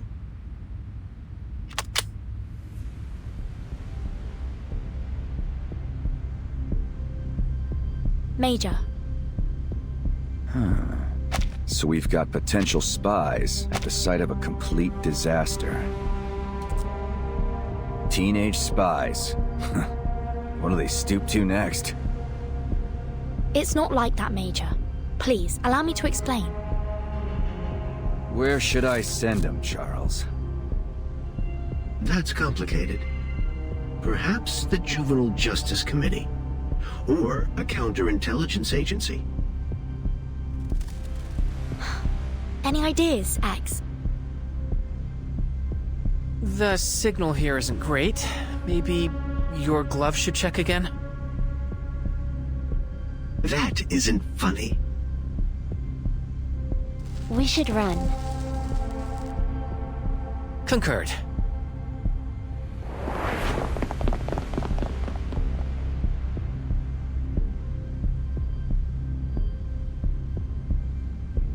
God, can't get any info if they're dead. Hey, twins! Help me catch them. Alive. We'll each take one. Got it? Understood.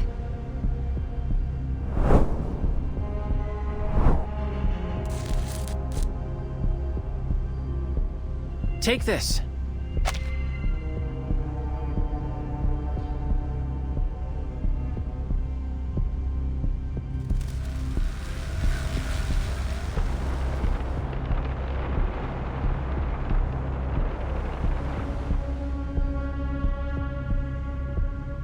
Made you look.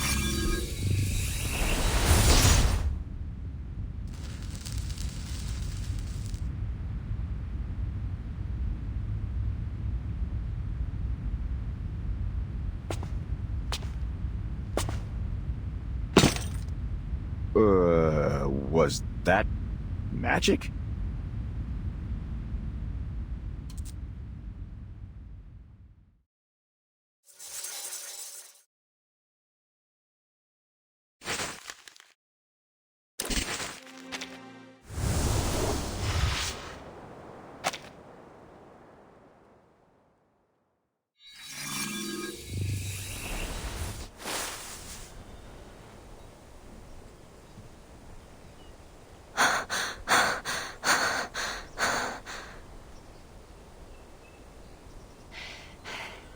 We should be safe out here.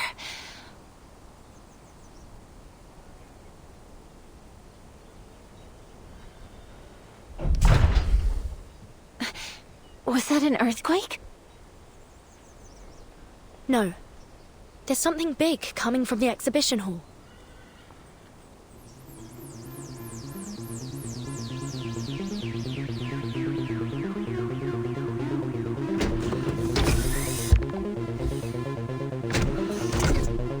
What is that?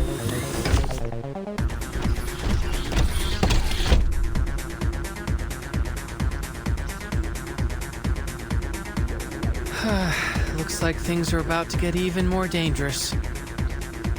But hey, good news. There's a building over there.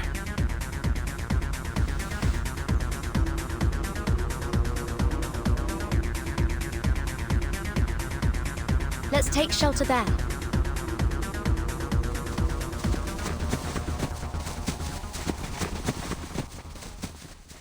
Quick, get down.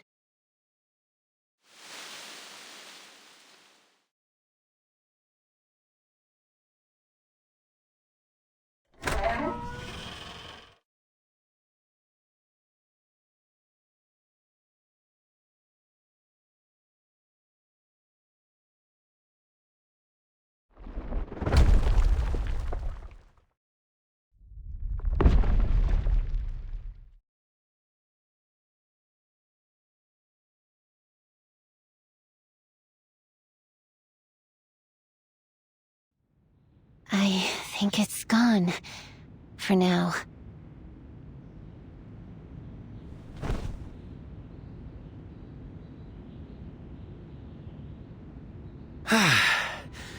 Isn't sending such a supersized robot after us a little extreme?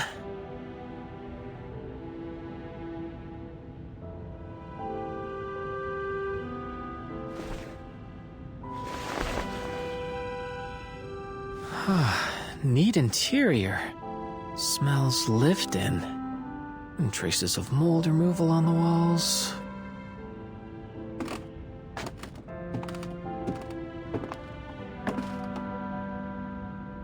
But where are the residents? This place feels strange. It's almost like...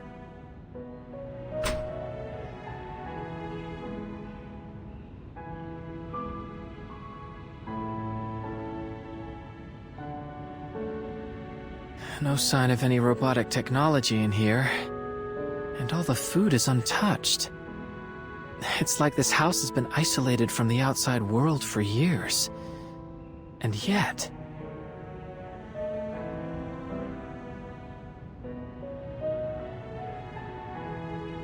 a plow, 3 oil pastels, and an assortment of strange alarm clocks, a few syringes, and a bottle of men's cologne? These things don't look like they belong to a family, but rather a dozen people or so, with their lives all mixed together. There's some personal effects in here. Letters, family photos, and... I've started recording. Come on, Mama. What's that sound? It's coming from this pocket watch device. That journalist we met, Maxim, he had something like this too. Don't worry. I'm recovering well here. All of us comrades in the ward do what we can to help each other, so we can overcome any difficulties. Don't forget about me, Mama. I really miss you, Papa. It's already been a month. I remember, little squirrel. The next time you visit, remember to bring that doll with you. The one with the pretty floral dress on the balcony.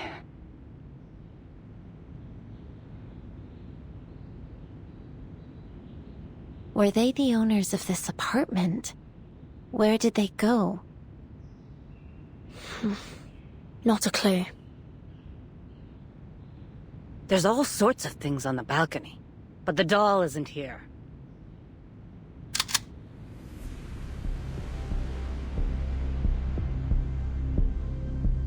Don't move. Put your hands up first, then turn around slowly.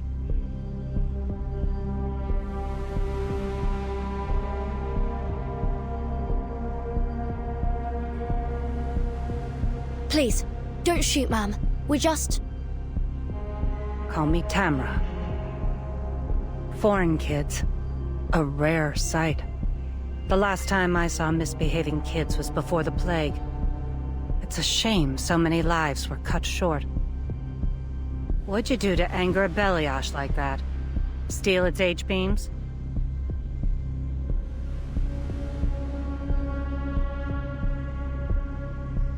Oh, I see. You're those unknown variables Xena was talking about. All right, tell me what happened. Don't they tell you to obey your elders where you're from?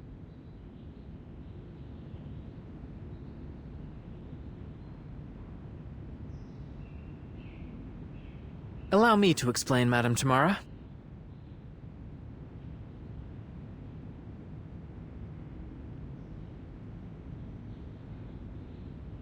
And that's what happened, ma'am. I swear, everything we've said is the truth. I see.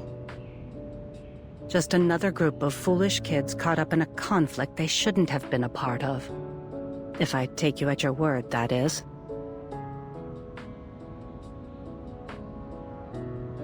But branding 3 kids terrorists and sending out a Beliash to stop them? The people in this country have gone mad. You have my sympathy anyway.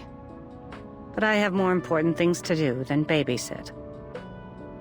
Considering your situation, how about you hide here a little longer? When I'm done with my work, I can send someone to help you out with the orb head outside. But all this is a memorial for the good folks we lost to the plague, so don't touch anything.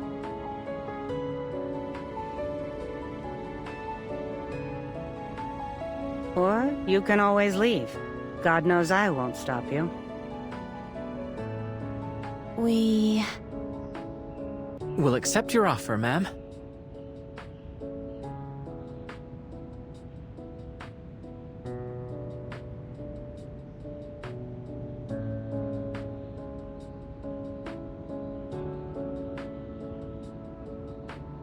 Not like we can confront the Beliash with just the 3 of us.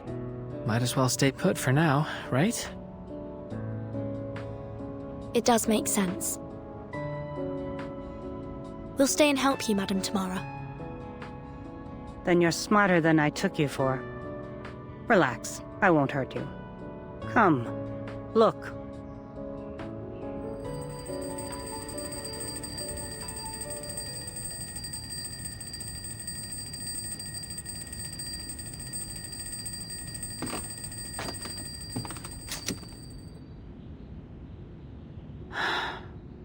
I think of this place as a memorial, although it doesn't commemorate any heroes, just everyday people.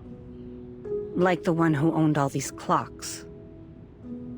They belonged to Olga Sokolova, a 23-year-old nurse. A very jumpy, anxious girl, but honest. Taking care of her possessions takes a lot of effort.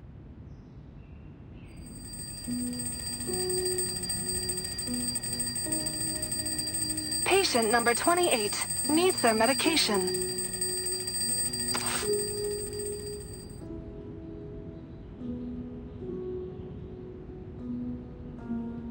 Why did she need so many clocks? Olga was terrified of forgetting all sorts of things. She'd set her alarms to remind her to administer medication, shots, you get the idea. But it wasn't enough. In the end, she went to the hospital too, leaving me with this mess. This one looks the oldest.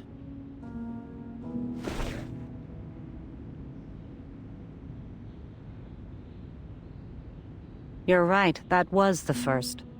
It'll ring in just a moment. It's why I came here today.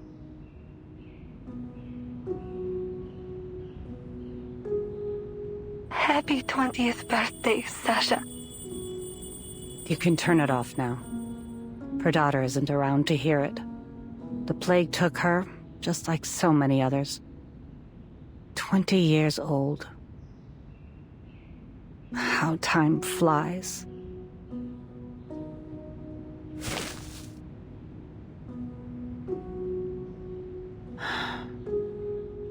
Kids, come give me a hand.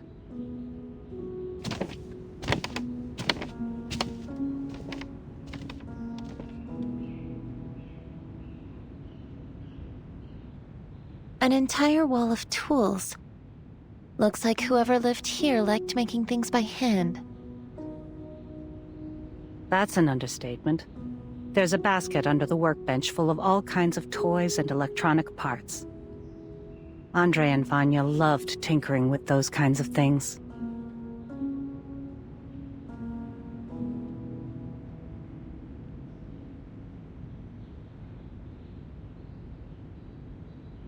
All right, kids. The sooner we finish cleaning, the sooner we can deal with that hunk of metal outside. Maybe I'll bring a few robots over to show my old friends how much our country has developed.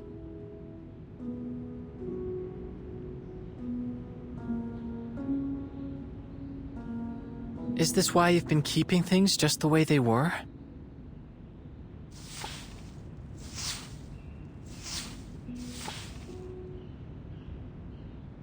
This isn't really their home. I just moved their things here. Like taking a snapshot of their former lives. A cenotaph for the dead. I'm old, and the older I get, the more I recall my past memories. Everyone moved on so quickly, I couldn't bear to throw anything away. So I put it all here. Xena called it stupid. But she didn't stop me either.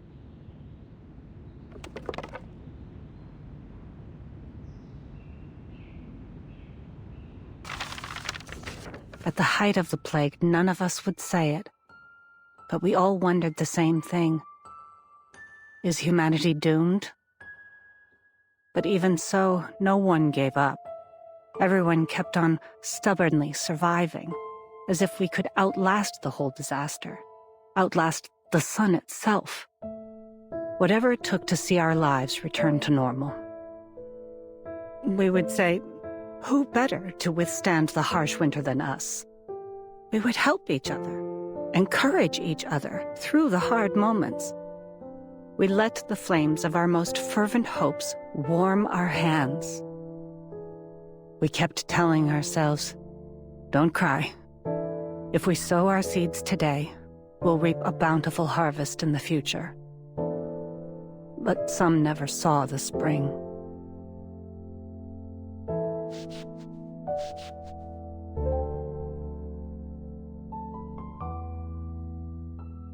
My condolences. To be honest, after so many years have passed, even the grief has faded. But once in a while, I find myself thinking that the happiness we have today is something they'll never see.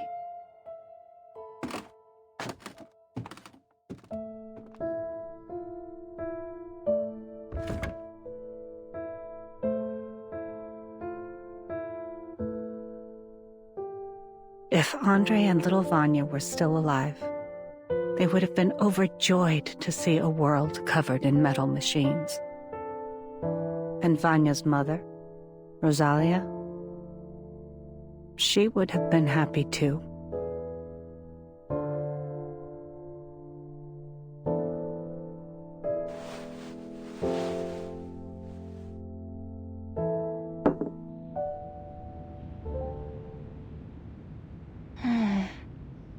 Strange. What is it? We saw this person at the summit.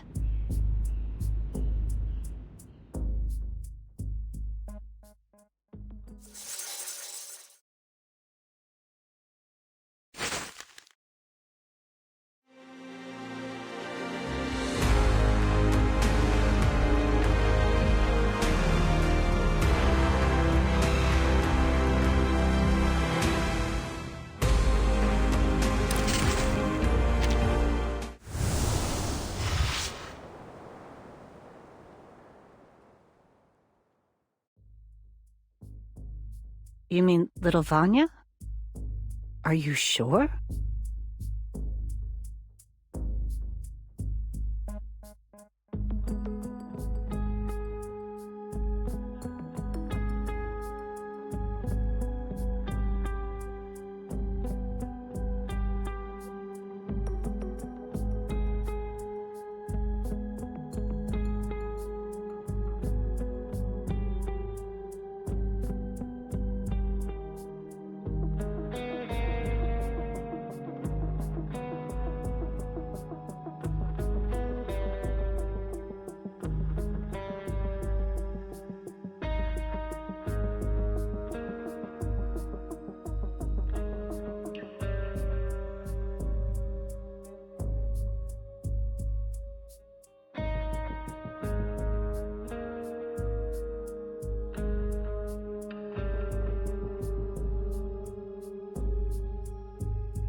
That journalist we met, he called himself Maxim. He had the same scar on his forehead. I thought he... After things settled, I tried to check in on Rosalia and her family. They were already gone. So Vanya is alive, and he became a journalist. I'm happy he made something of himself. I found something else strange. These documents seemed out of place here.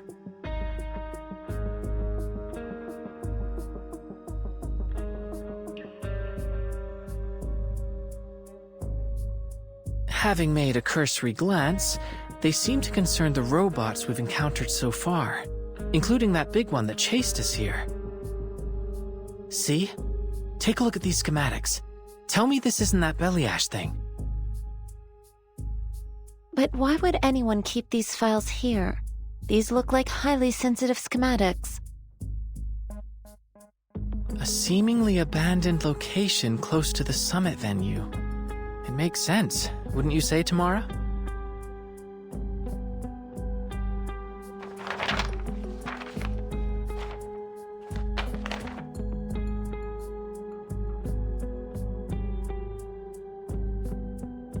Wait.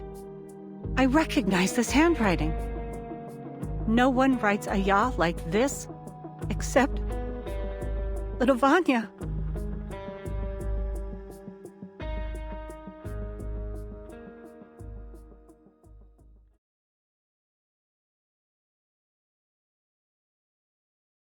We should discuss this with a friend of mine. She'll be able to help us understand what is going on here. A friend? I contacted her as soon as I heard you come in. But don't worry. I'm certain she'll be able to answer all your problems.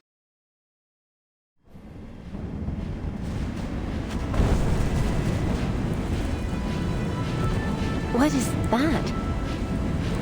It looks like a flying house. Tamara, clear the way!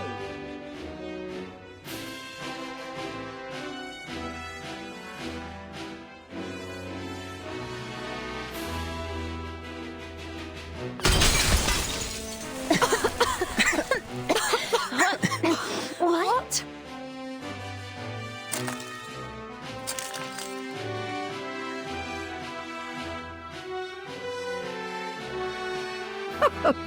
So the quantum computer was right. Look what I found. Pint-sized scientists from a faraway land. I'm glad you didn't kick them out, old friend. Well, why would you? They do look like good kids.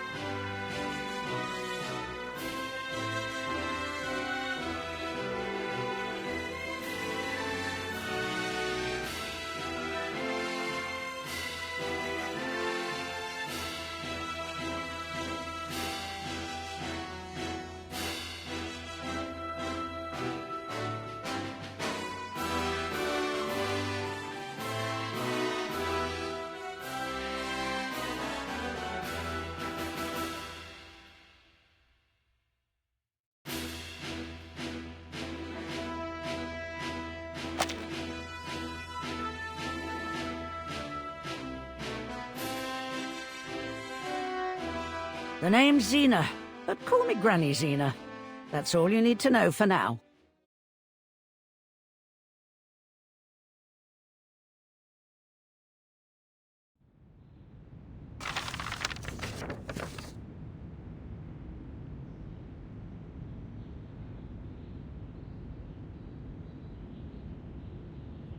These files outline a way to circumvent the Collective's firewalls. It's a sophisticated exploit. He's no amateur. With this, Maxim would be able to take control of the Beliashes and activate their combat protocols.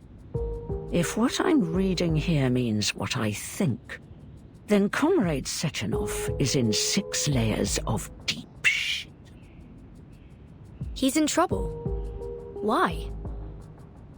Because our little Vanya is likely the one who lifted the combat restrictions on all the robots, which means this chaos wasn't just a bug in the system.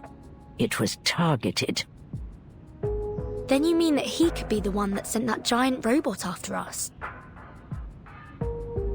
I figured it would have been that P3 guy, or the twins. Taking in the preponderance of evidence, it's a good bet that Maxim is the one that orchestrated the robot's attack on the exhibition. It isn't just the robots. He's also got his hands on the schematics for Sechenov's thought device. Does that mean he might have tampered with them as well? It'd explain why the scientists up there are all going nuts. Do you think he intends to seize control of the entire Collective 2.0 network?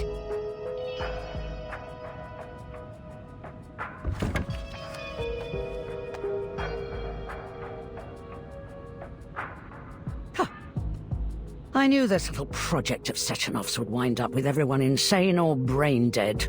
Politician, scientist, journalist. No one is meant to have that kind of power. But it seems our Vanya already had a screw loose before he put on that thing. He could be plotting something far more dangerous. He was such a sweet boy. Why would he want to destroy this place? Whatever his reason, we can't let him get away with it. Our goal is clear. We must put a stop to him. That's easier said than done. We don't have an army, we don't even have weapons. How are we going to get to Maxim with a single shotgun between us? But I get the feeling you can help us with that, am I right? You're a smart kid. But what I've got probably still won't do much against an army of robots. Don't sweat it, Granny. That's where I come in. What are you planning?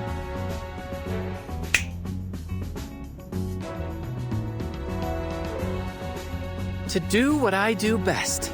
Improvise. Dear me. Where did you find all these things?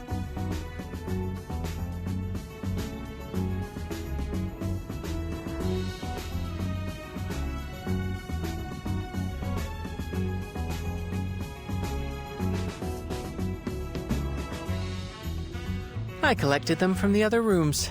Don't worry, we'll return whatever we don't need. You little gremlin.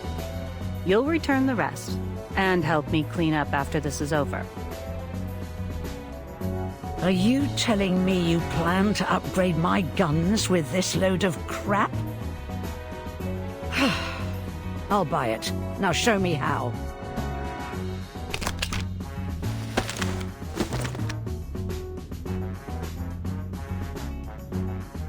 This should work. Give this one a try, won't you?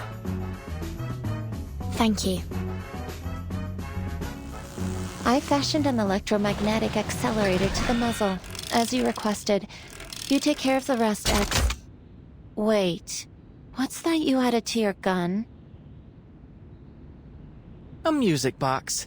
It happened to have a component I needed. And, as a byproduct, we'll get to enjoy music while we fight.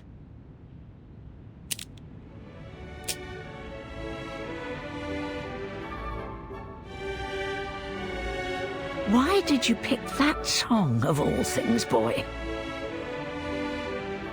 I didn't. It was already programmed into it. Why do you ask? Oh, it's nothing, really. The melody reminds me of my daughter. Is everyone geared up? Armed to the teeth and ready to take out some robotic trash. Just please, keep the fight away from this place. Hold on. Maybe we should decide on a plan first. A plan?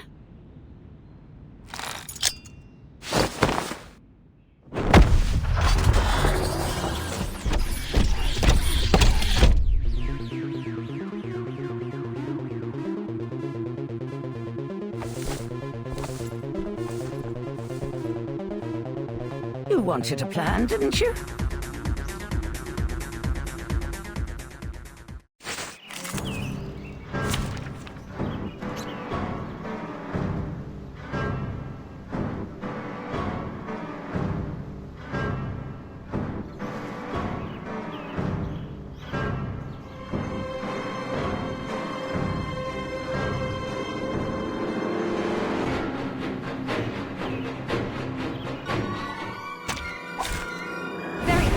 Let me try my hand.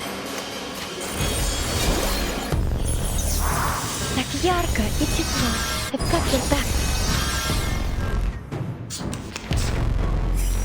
This robot is programmed to follow a certain attack pattern, but you're not. Improvise, kids.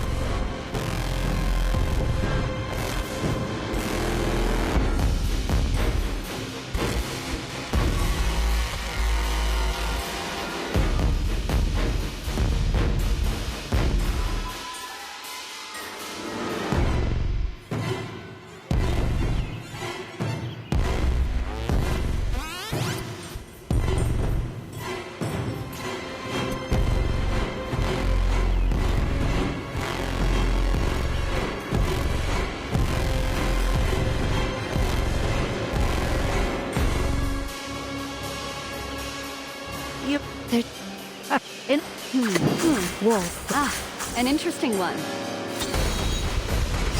朋友的微，莫运虚无。Sensitive to initial conditions. There's a needle beneath this thing. Rise.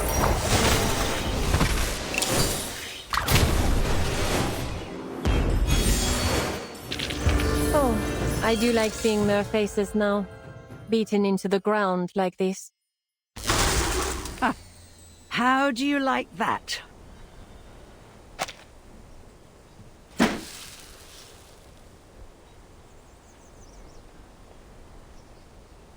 You're as wild as ever, old friend. We're safe for now. It should take a while before Maxim sends another of his murder bots after you. So, what's next? We find Maxim and stop him before more people get hurt. And ideally, we'll clear our names as well. First, I think I'd like to let Maxim learn how it feels to be on the receiving end of one of these metal monstrosities. Huh?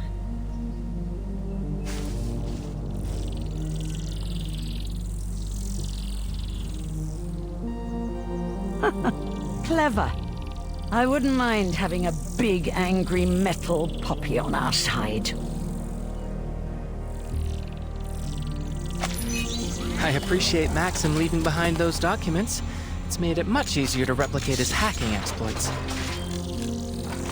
Like that. Fantastic. Now let's turn on this speaker so you can communicate with us. Communicate with us? Like Nora and the twins? Fat chance of that. A Beliash doesn't have that kind of processing power. Processing power. But that can't be the sole factor, can it? The twins appear to have more processing power than Nora, and they even claim to have an emotional expression module. But they don't seem to have much of any emotions at all. Theoretically, they could just be very professional.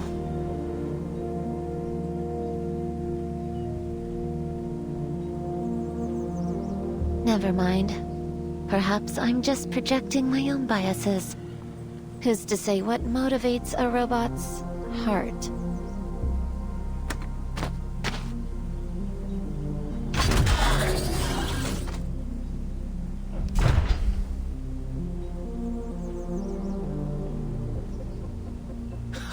Good boy. Come on over here, pup.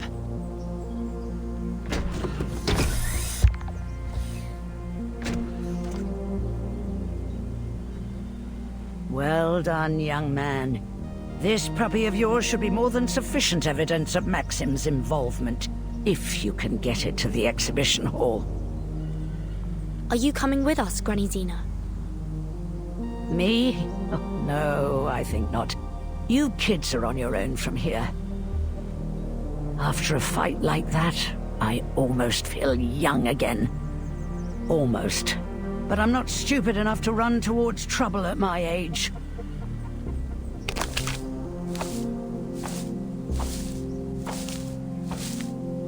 Better get back to looking for that daughter of yours, right? Mind your own business, you old blabbermouth. Goodbye, children. Thank you for your help, Tamara. Granny Xena. Goodbye.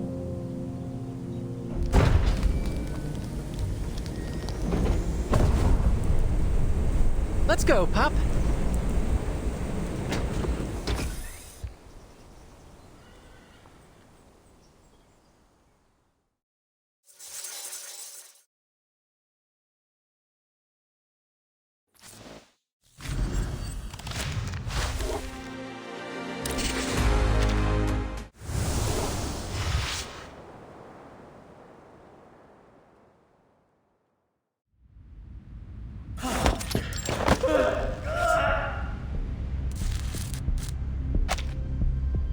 Another one of them has gone barking mad. The hell is going on? A little help here? Hold his legs down. Affirmative. Let me go! How many does that make so far?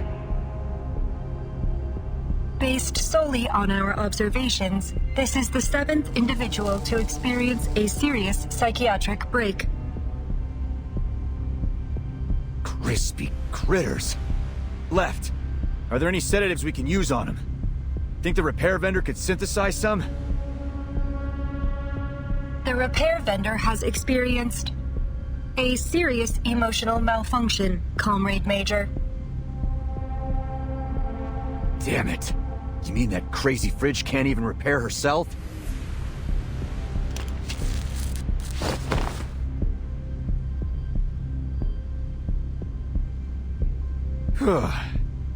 At least we tied him down.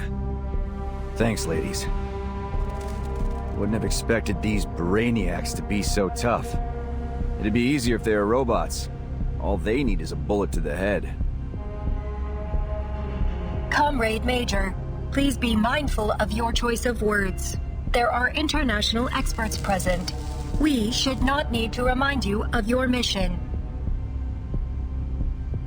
Avoiding a scandal by killing every possible witness could be an interpretation of our mission parameters. Can it, Glove? You know that's not what I meant. Situation's looking bleak, though. We've already got 7 of these lunatics, and there's no telling if or when the rest of this crowd are gonna join them. Plus, we still have to find those spy kids and figure out why that Belyash went rogue. Oh yeah. That reminds me. How'd your investigation pan out, right? I have cross-referenced our visitor logs with the official invitee list. Besides the supposed young doctors, there was another mismatched record, a journalist. What's that sound? Warning. Large heat signature detected. The hell? Identifying machine code MA9 Belyash. That the one that switched itself on?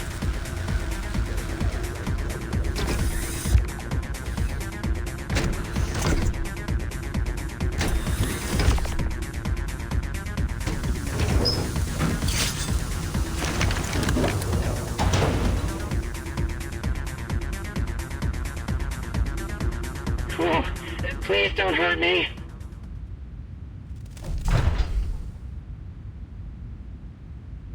Please, listen. Huh?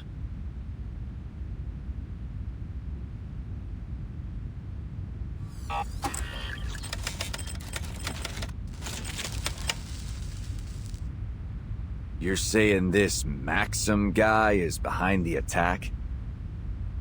That's right. The files we found in the access logs from the Beliash should prove it. What do you think about that, Glove? Allow me a moment, Major.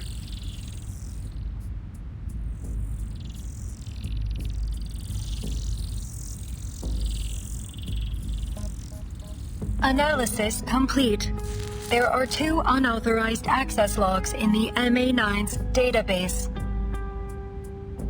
The access exploit used is materially similar to the one we found in Nora's log. But there is a newer entry, and it appears that the second hacker has left a program behind that I am unable to parse. That would be me. It's a patented and highly classified coding language. I'd advise against removing it for now. Otherwise, Maxim might regain control. Looky here. This seems to be a record of how our guy broke into the network. Any clue if it's the same one they used to crack the database?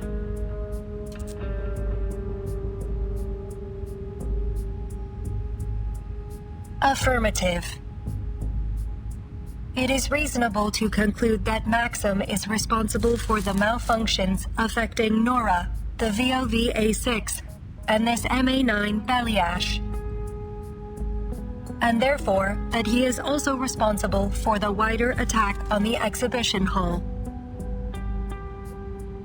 If Farfar and friends are correct, that may only be part of his plans. According to these files, he may also have tampered with the thought devices. So what's he aiming at?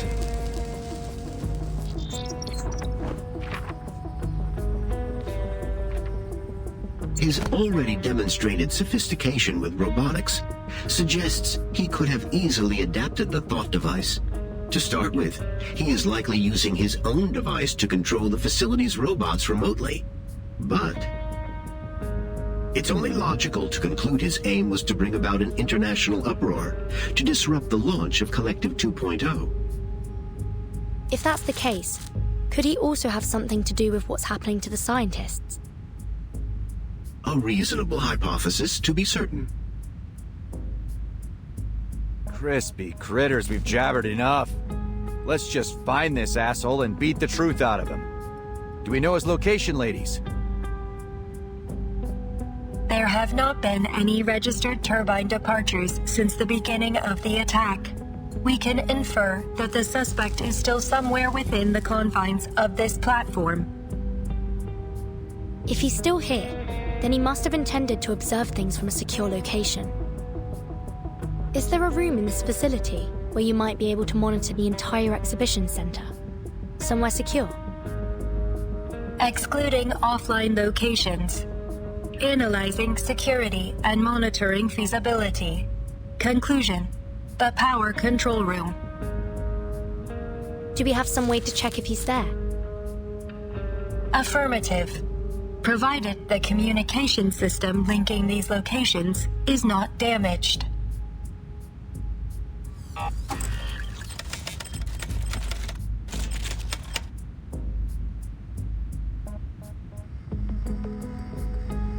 Are you there, Comrade Maxim?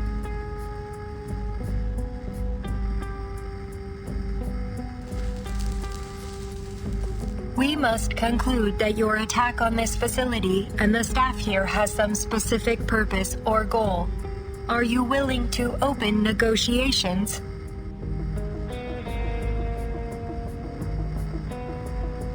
No response. Maybe he's not home? Comrade, you should be warned that... Maxim, we've been to your hideout. We know you were there recently. We saw things from your childhood there. Your belongings, the toys you played with, even your family photos. A woman there, Tamara, told us your real name is Vanya. I recognize your voice. Dr. Verton, I presume. You're wasting your time, and you don't have a lot of that left. You're about to get what you deserve. Every single one of you drooling lackeys of that hack Sechenov. I'm not going anywhere. So if you're planning to kill me, do it. But it won't stop a damned thing.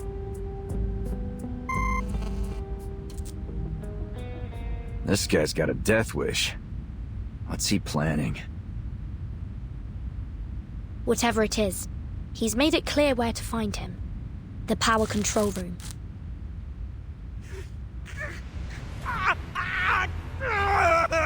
Hey, Alexei! Stay with me, pal! Somebody, please! He needs help!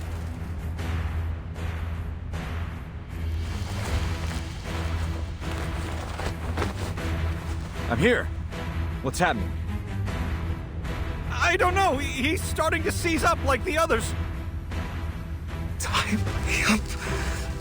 Don't let me. Yeah, got it.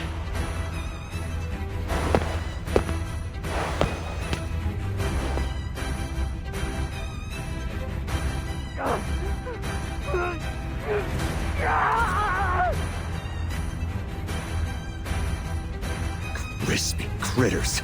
Can't wait to get my hands on that son of a bitch. Hold things down here for me, will you, ladies? We're about to carve a warpath straight to him. Comrade Major, before he severed that connection, Maxim warned that killing him would not be sufficient to stop his plans. Perhaps further investigation is needed. And what's your big idea? Wait around until all these eggheads crack? It remains a matter of critical importance that we determine the nature of their neurological distress.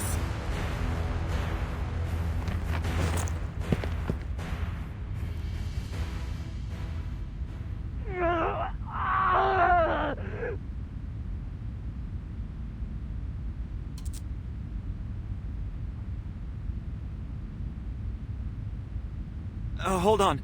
I think I have a theory. Go on. Alexei put on his device a little before I did. So maybe these things are a kind of ticking time bomb. The longer you wear one, the more likely any little bump will set you off. That would explain why it isn't happening all at once.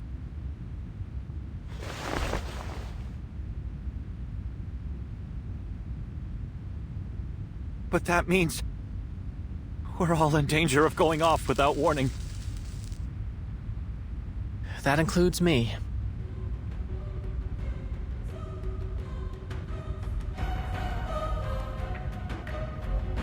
There's no reason to think I'm immune. I polymerized myself and installed the device around the same time as they did.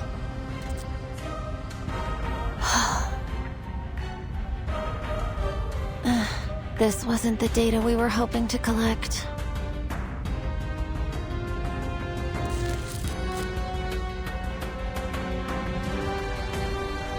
I know you wanted a deeper understanding of this world, but why did you take such a massive risk? Think about the ramifications. You could lose your mind. Or worse, your life. This is an absolute disaster. I should never have let things get this far. There's always a method to these things, Mesmer. We aren't finished yet.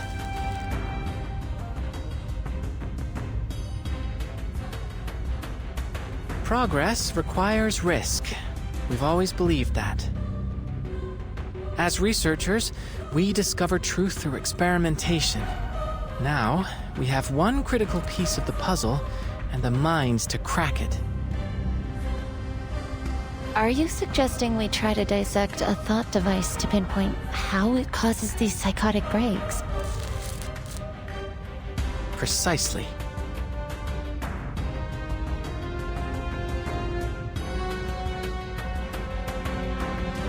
You're right. There's no use complaining now. We have an opportunity to make the most of the time we have left. You're kidding me. We're going to rely on a couple of teenagers to fix this. Nah, fuck that. Back to plan A. I'm gonna go beat the answers out of Maxim.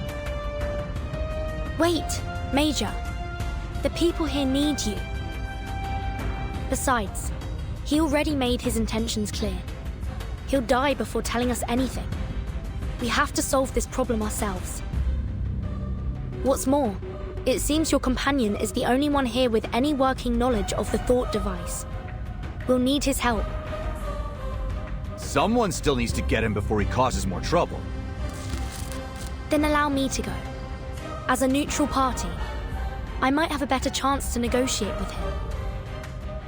Are you insane? This is a life or death operation, kid. Not a field trip. I'm not about to let you walk out there and get torn apart by those robots. We will not let that happen, Comrade Major.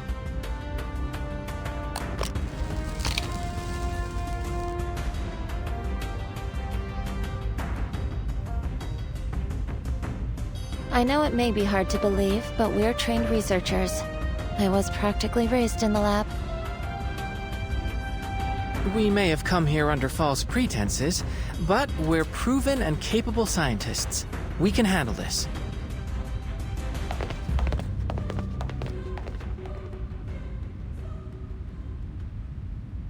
I guess that means the summit's back on.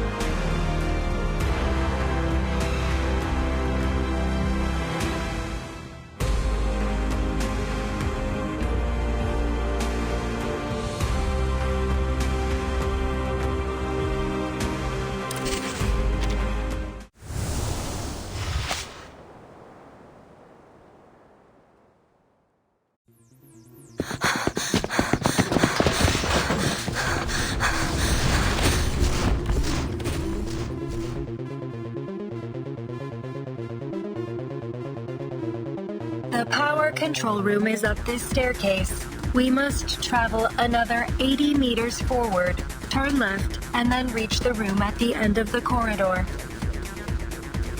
Our present speed may not be sufficient given the threat Maxim poses to the facility. Comrade, would you allow me to carry you? If that's what's needed.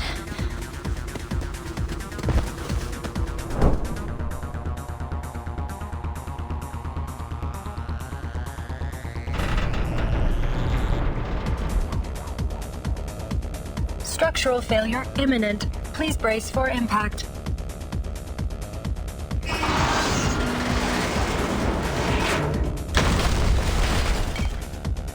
The sudden lockdown of that doorway is unlikely to have been accidental. Maxim may be aware of our approach.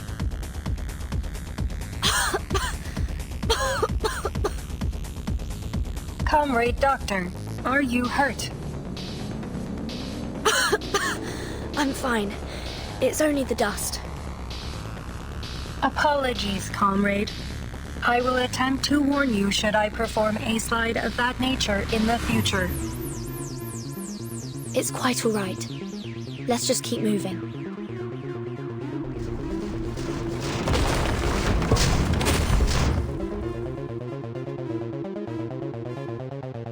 Warning, large heat signature approaching from above.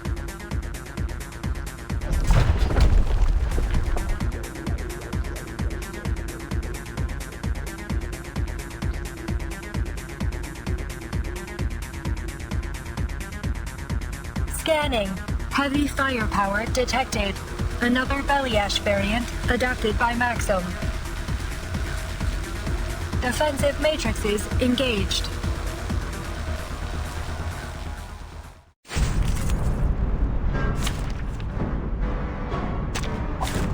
Combat, science, they both take lives. The only difference is who pulls the trigger. I've got your back.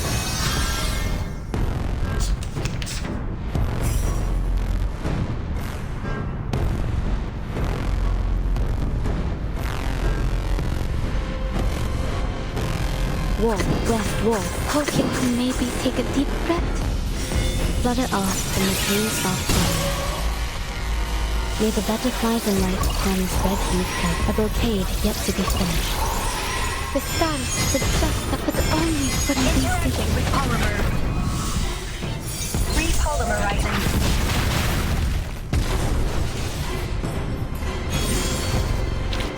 This combat will be recorded for statistical analysis and optimization.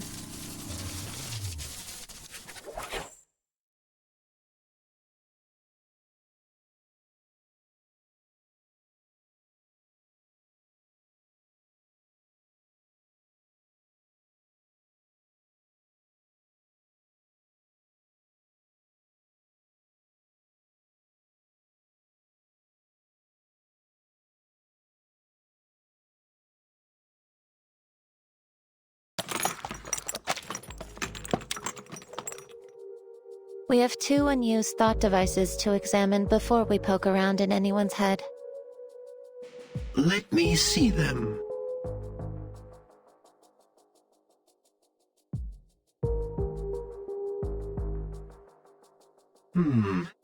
This device appears to be around 3 grams heavier than its technical specifications. Go on then. Let's poke around inside. As you say, Major.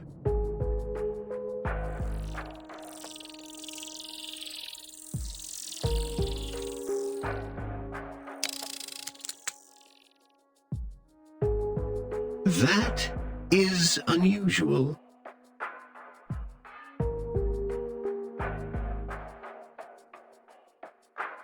This residue shouldn't be here. I do believe we've discovered our smoking gun. So, what is it? See that? Something broke apart when we opened it up, spilling out this gunk. Allow me to conduct a quick analysis. It's a synthetic compound. A dissolving capsule made of polymer-soluble material with a biogel inside. Oh, I understand now. Understand what? Enough with the suspense. Simply put, I believe Maxim inserted a capsule of polymer-soluble material into these thought devices. Once it makes contact with the user's own polymer, the capsule begins to degrade, breaking with time or pressure, until it releases its contents directly into their bloodstream. Make it simple for me, Chuck. It's a poisonous time bomb. So, when it goes off, it shoots a crazy pill straight into their brains?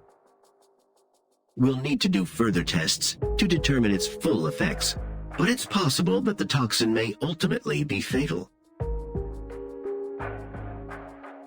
We don't have time for empty speculation, gentlemen. May I take a look?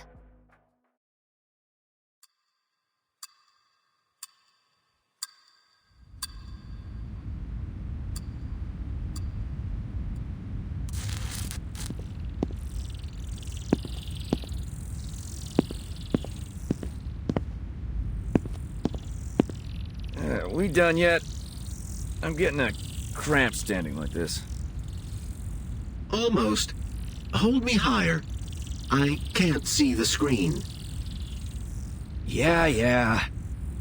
What did I do to deserve this? I should be out there smashing heads. You are a vital asset to this operation, Major. I couldn't have done this without you. Oh, gee. You gonna make me tear up, Charles? I think I've isolated the substance. Do you recognize this molecular structure, X? No. It could be that this molecular structure is unique to the science of this world. Maybe we can preserve a sample for study back at Laplace. You do understand your life may depend on this, don't you? Is there a chemist here? We're having trouble identifying this substance. I can help. I have a doctorate in medicinal biochemistry. You did seem to be an expert in intoxicants. Have you sobered up yet? Call me a drunk if you like, but I'm a drunk that got invited to this international summit. Now show me the damned report. I thought you said you were scientists. This one is almost trivial. Even a high schooler could identify it. Oh, but this is a tricky one. Its structure looks similar to adamantane. It's a novel kind of synthetic neurotoxin. Quite brilliant, in fact. Maxim could have gotten a patent certificate from the Discovery and Invention Committee. Focus, please. You're all in serious danger. I can make a list of compounds that may help neutralize the toxin, but there's no way to guarantee anything. In an ideal clinical environment, we would run trials to determine effective antidotes. Are there any lab animals here? If only we'd invited Medicine Pocket along. I doubt we'll be able to find any living animals here. We'll have to test the reactivity on blood samples. Maybe we can collect it from the scientists that have died. I would advise against that. There are too many variables in testing blood from deceased subjects. We need living cellular tissue. Hold on a minute. Isn't there an obvious fix for all of this? Major, I assure you, if there were, we would have thought of it before now. Hear me out. Why don't we just rip these things off of everyone's head before they can release the poison? Absolutely not. Maxim accounted for that particular possibility, unfortunately. The capsule is purposefully fragile. Once it's been connected, any kind of tampering with the device is likely to break it early. It's an ingenious trap. You see, Major? It's too risky. We could end up hastening their descent into madness rather than saving them. Simply put, we do more harm than good. Okay, got it. Just figured I'd make sure we weren't missing the obvious. Now what? Do we just hope no one dies between now and whenever we can round up some guinea pigs? Actually, Major, you might just have inspired me. In absentia of any cavia porcellus, we do have the next best thing.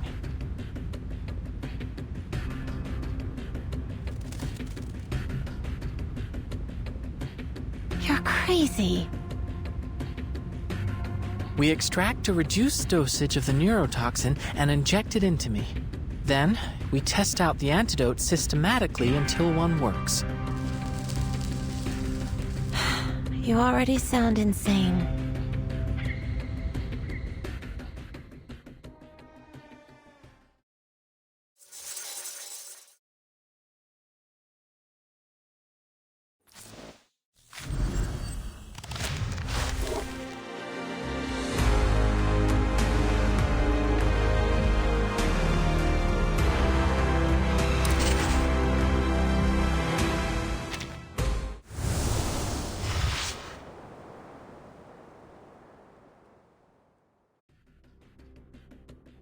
Gutsy move, but are you sure about this kid?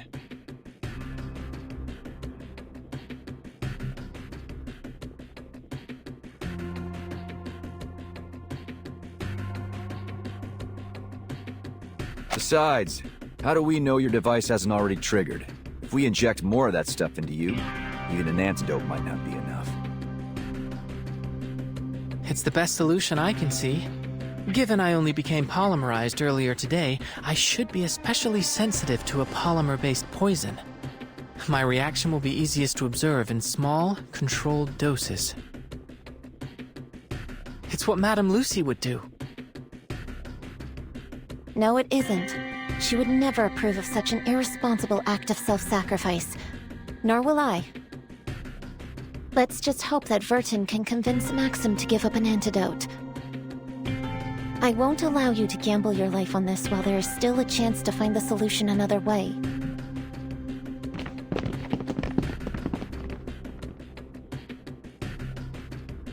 Sorry, miss, but I think your colleague is right. Dangerous as his plan is, we don't have time to wait. Every minute that passes, more of us could be exposed. This is exactly what I was afraid of, X. Your irresponsible nature is practically infectious. You just had to drag this whole world down with that special brand of arcanist madness. Hold on, Mesmer. I didn't set off this chain of events. Call me a mad scientist if you like, but I don't deserve the blame for what's happening here. I don't care who's to blame. I still won't let you do this to yourself. This isn't the time to argue, kids. Maybe you're infecting me with arcane madness, or maybe the poison already got to my head. Doesn't matter. I'll do it. I'll be your guinea pig. Besides, I've put myself through regular trials of intoxication for most of my life. What's another neurotoxin? That's not the point. No, it's not. The point is that I'm not letting a kid put himself on the line on my account. My vision's starting to get blurry. Good bet I'm already exposed, so let's get on with it. If that's the case, we may as well try. But I'm not happy with it.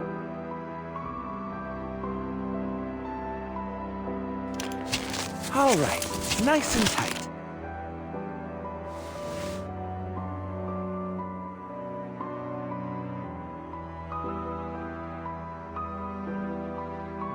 Hey, kid. You don't have to do this yourself if you don't agree. It's a simple injection. Shush. I'm the only other person here with medical experience. I would never have allowed anyone to do this back home. I guess I'm the mad scientist now.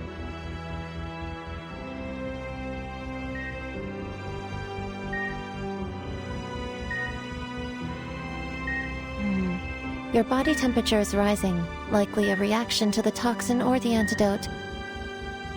How do you feel? My limbs are numb, and my eyes are losing focus. Feels like I'm staring up at the northern lights. First antidote not working. We'll observe you over the next 5 minutes and then try the next one.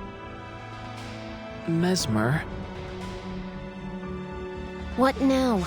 We're doing what you wanted, aren't we? Just leave me to my work.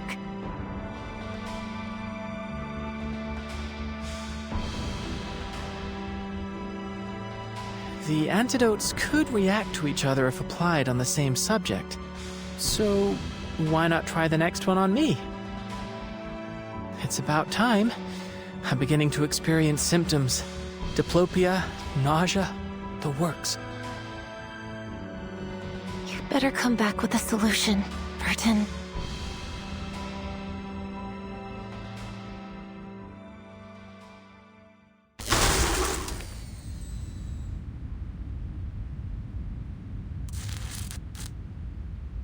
Combat concluded. No signs of injury or damage. We should return to our mission, comrades.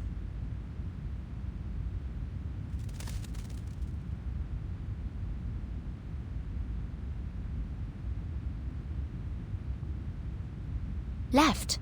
Are you all right? Running diagnostic. Are you hurt? Negative. Test complete. All systems functioning. We can proceed. The breach in the ceiling will allow us to compensate for lost time. Transport mode activated.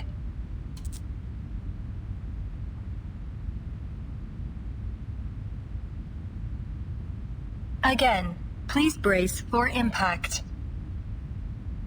Not to worry. I feel quite safe in your arms.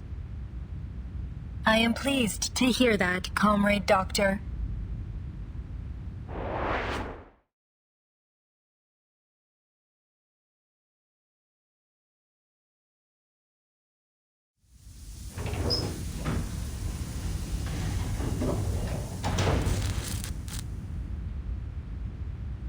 Please be careful, Comrade. We advise you to stay outside of the room until it is secured. That must be why Sechenov always preferred the company of robots. Always ready to sacrifice themselves for the good of humanity.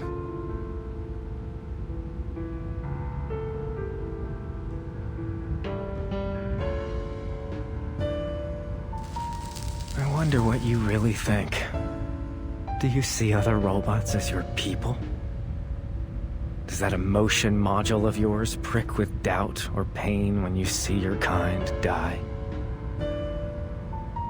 We are not obligated to answer your questions, Maxim. Oh. I suppose the real question is, can a robot truly even die? Ah, that's a question that would have fascinated me when I was younger. Maxim, what did you do to the thought devices? What makes you think I would tell you?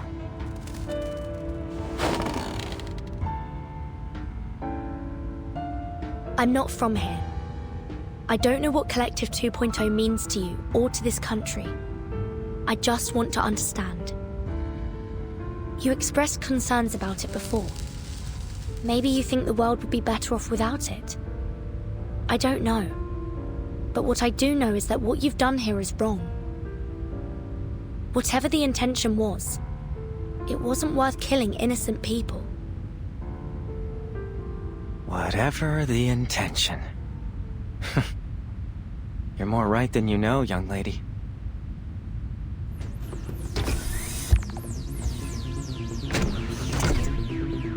But I'm not special.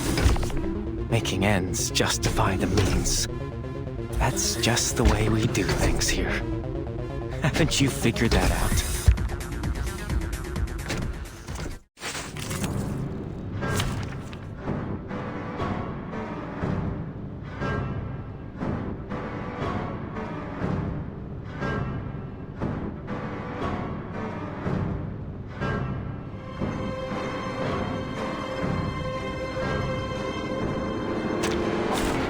Combat, science, they both take lives.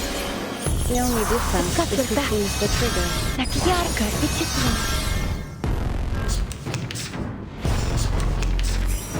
West wall. Maybe take a deep breath. May the butterflies and light and spread you. The stars, let me help. Wait. I've got your back. Repolymerizing. Polymer release function engaged.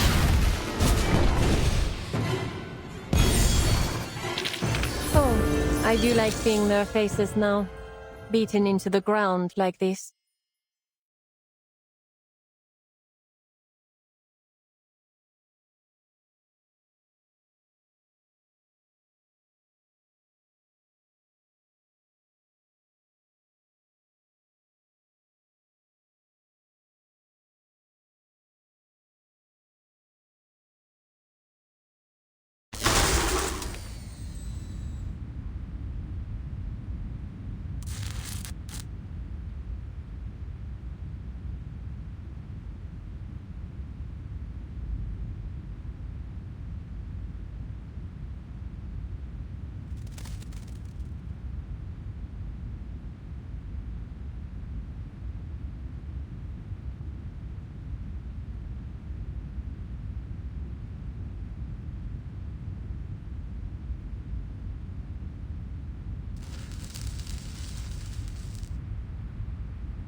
Target down.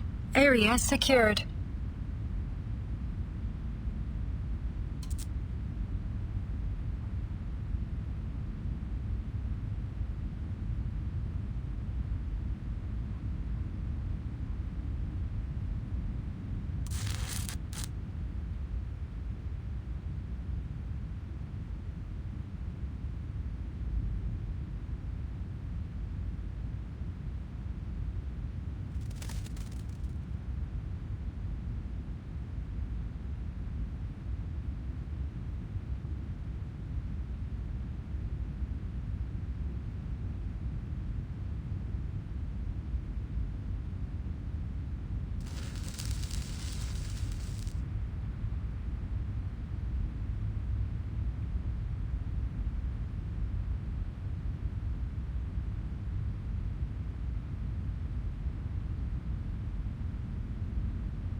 Please, Maxim, tell us.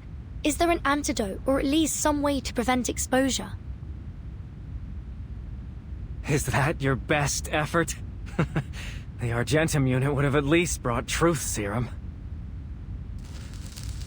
If you were trying to stop Collective 2.0 from launching, you already succeeded. There's no way they'll release it on schedule after everything that happened here. Do more people really need to die just to make this a bigger scandal?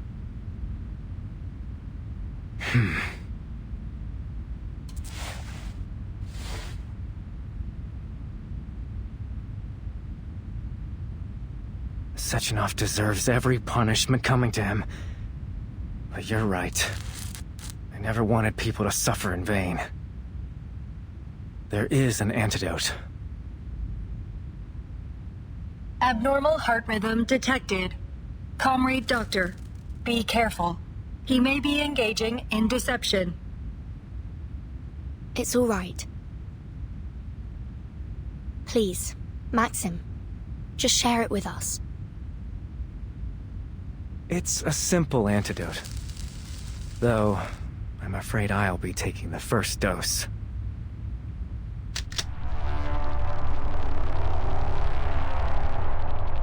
One shot of lead to end the suffering of a hopeless man in this hopeless country! Maxim, no!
Atropine, vinactazine, pralidoxime. We've almost tried everything. Maybe obidoxime? We'd have to be extremely careful with the dose. It worked! We found it!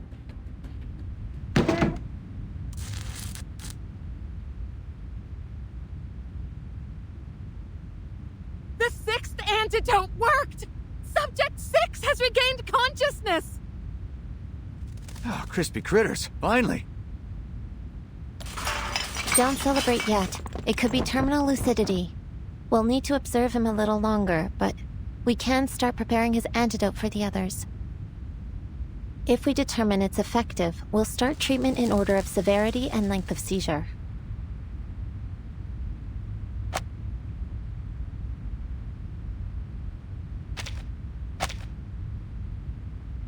Phew. That's an immediate amelioration of symptoms. I think we've found our winner.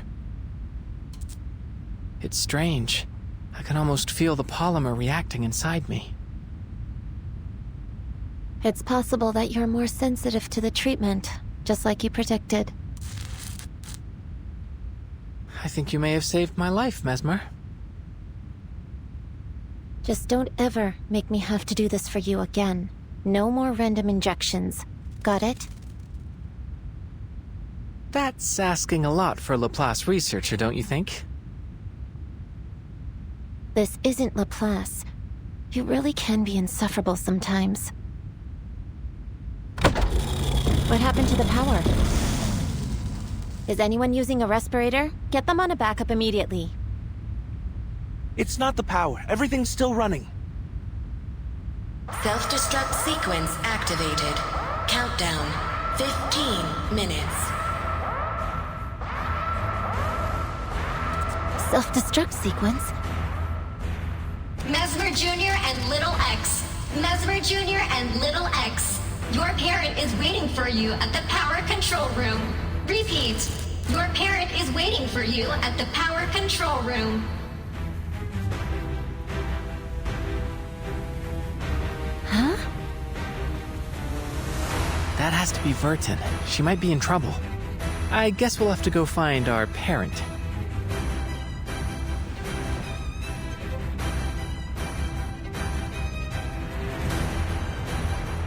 Looks like I don't need to worry about your condition. Are you sure you're ready for action?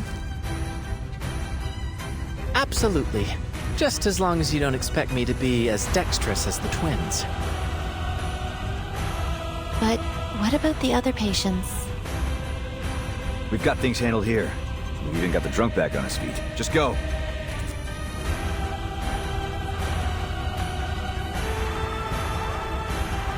Tereshkova has sent out a broadcast to your colleagues.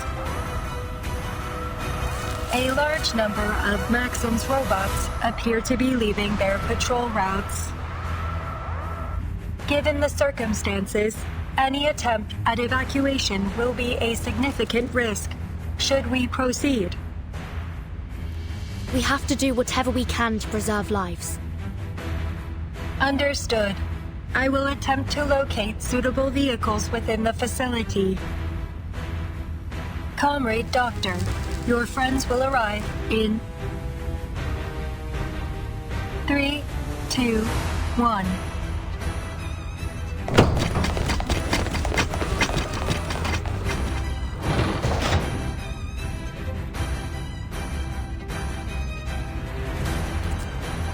What's this about a self-destruct sequence, Vertin? Where's Maxim?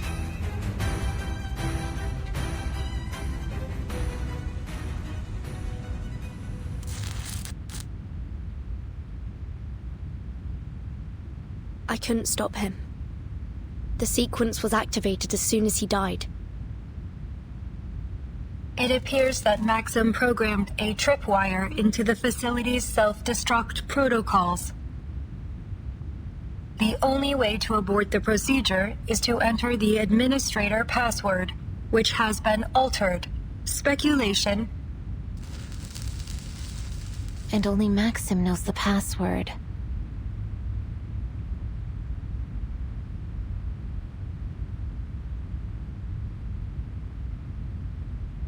I may be able to use artificial somnambulism to extract information from his dying brain matter, but there is a complication.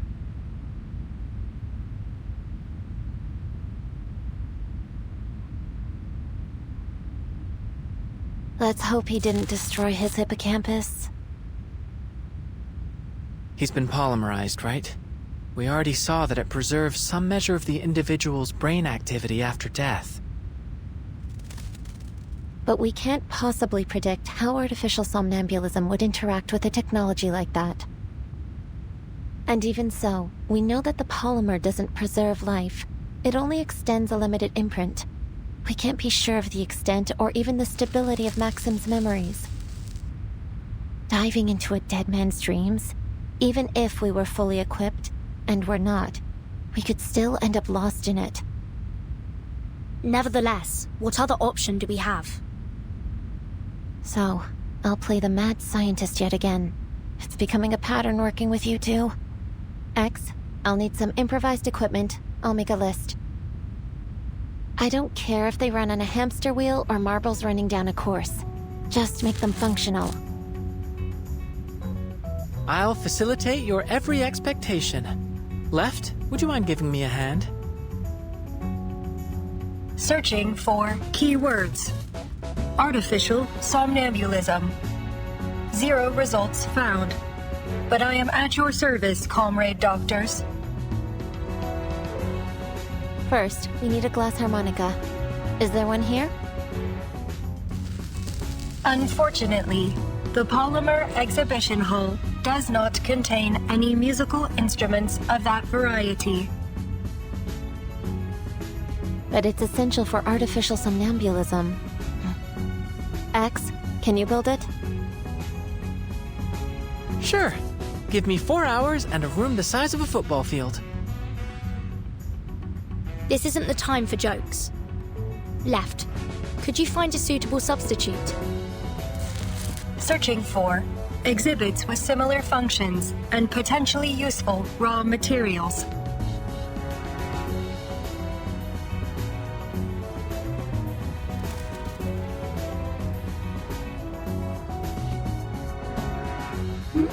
Sounds like you could use a little assistance. I can make you a glass harmonica, just so long as you give me what I need. Nora, I thought you were out of commission. Truth be told, I've been trying to get out of this place since the self-destruct sequence started, but I'm trapped here, alone and unloved. If only some handsome hero were around to carry me to safety. But since I don't want to die surrounded by a bunch of brats, how about you help a girl out and feed me? We'll need as much glass as we can find.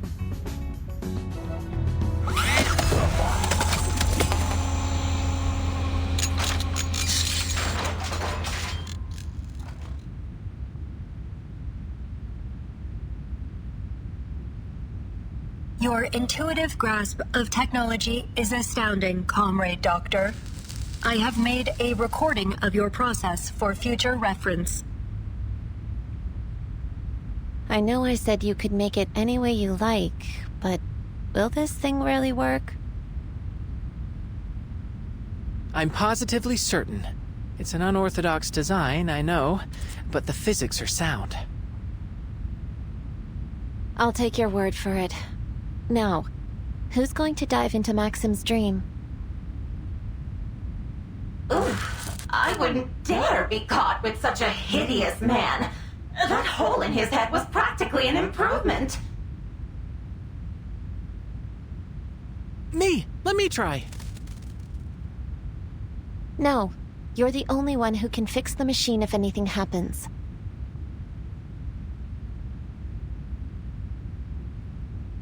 I'll go. I have experience dream diving.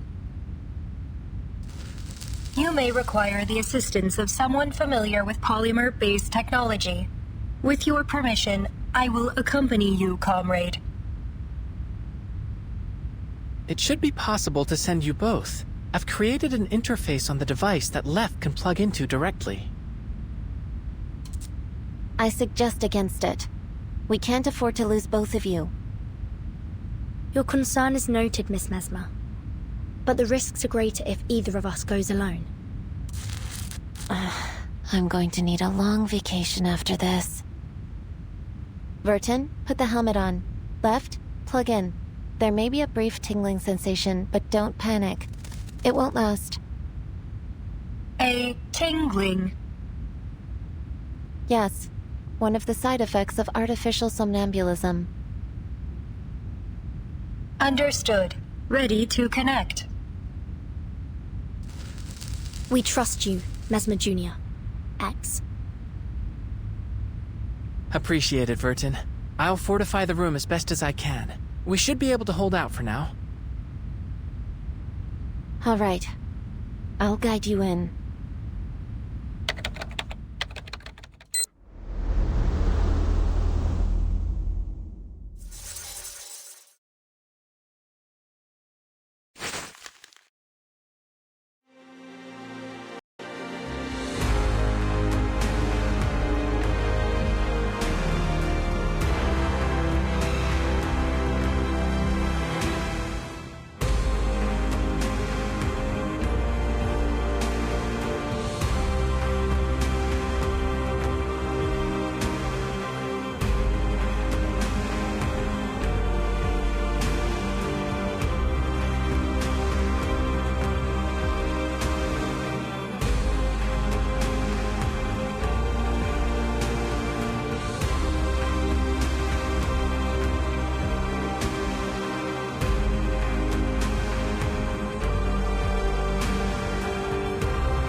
Mama, when will you be back? Before you know it, Fania. Will I see you tomorrow? Mama? Mama?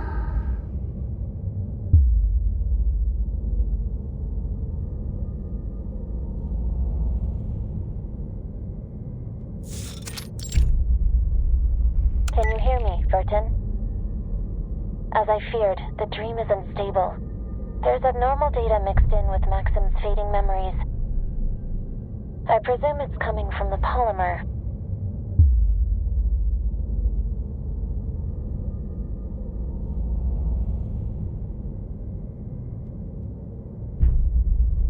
I hear you, Mesmer. I think the room I'm in must be Maxim's home. This dream is likely to be different from anything you've ever handled before. I don't know what lies ahead. I'll be ready. Just keep things running up there.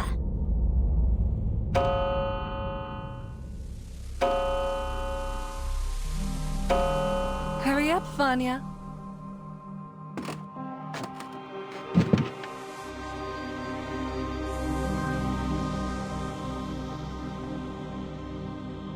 You'll have to head straight to school after breakfast. Remember what I told you.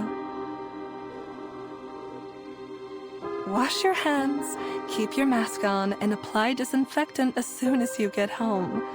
That's right.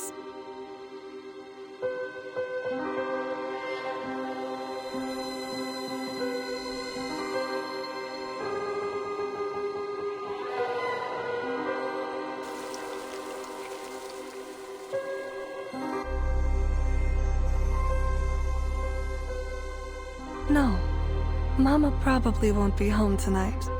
Neither will Papa. Have you finished? Off to school then. Let the teachers know right away if you feel ill. Understood?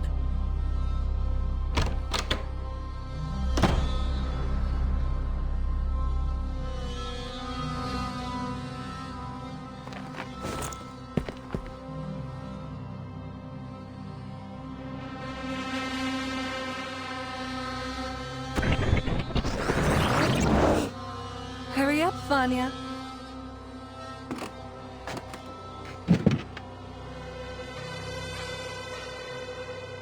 Wash your hands, keep your mask on, and apply disinfectant as soon as you get home. This subliminal That's space right. bears notable similarities to Limbo. Limbo? Like in the Divine Comedy? The name was chosen based on its similarity to the liminal spiritual realm. We use it to refer to subconscious spaces generated by polymerized individuals. It appears that this bears a strong resemblance to the space created by your artificial somnambulism device. However, it is not clear if this space is in fact limbo, or a dream, or some reflection of them both.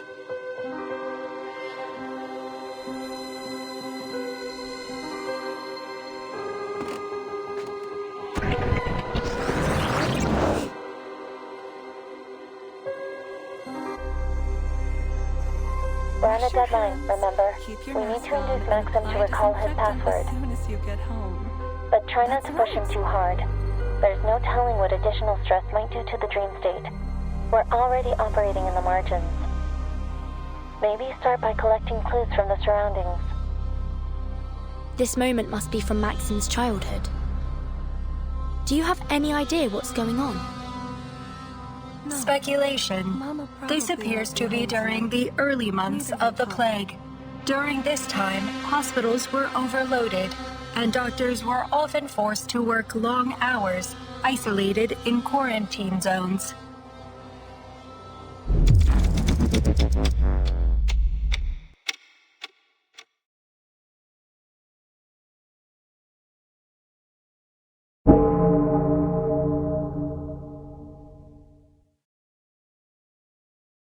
Do you hear that? They are announcing funerals, Comrade Doctor.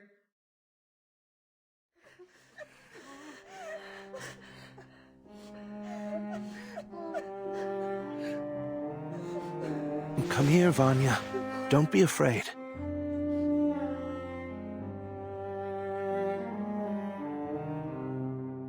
That must be Maxim's father. Your mama is fine. I got a call from her earlier.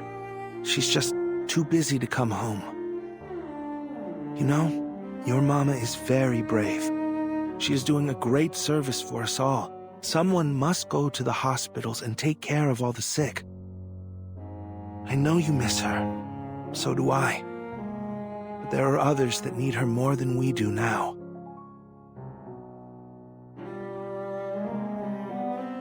Now your papa has a job to do too. So you must stay here and take good care of yourself until we get back. Don't worry about me, son. I'll send our little robot round to say hi whenever I can.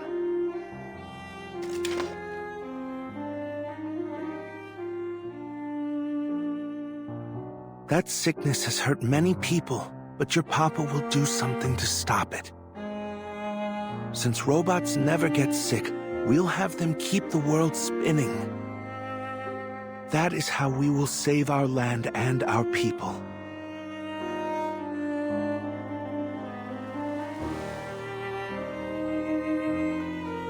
Promise me, you'll take good care of yourself, Vanya. The number of deaths had already exceeded 20 million at this point. Soviet society was on the verge of collapse. And the death toll continued to rise until Dr. Sechenov helped to invent the redemption vaccine using his polymer.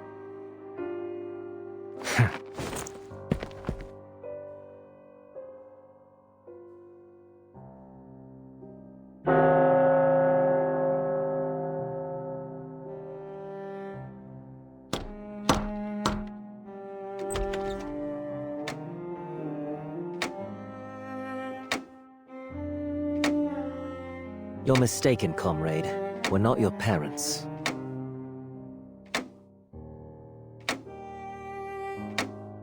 Listen, son.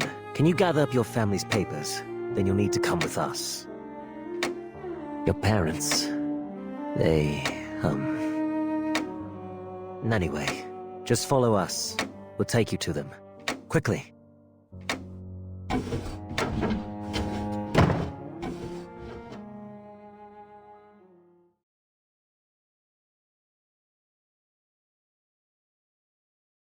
I think that might be all that's left of his memories.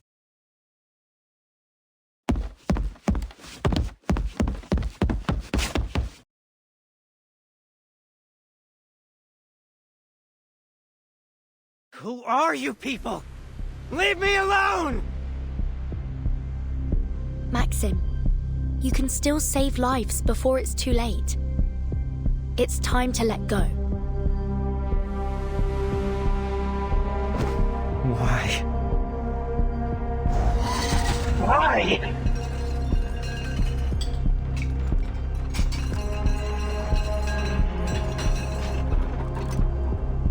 The day I left with those men, I saw my neighbor hugging her mother. She was back from the hospital. I remember they had a robot carrying their suitcases. One just like my father made. She survived. She didn't leave her child alone. Why me? Why my family? It isn't right! My mother had saved her!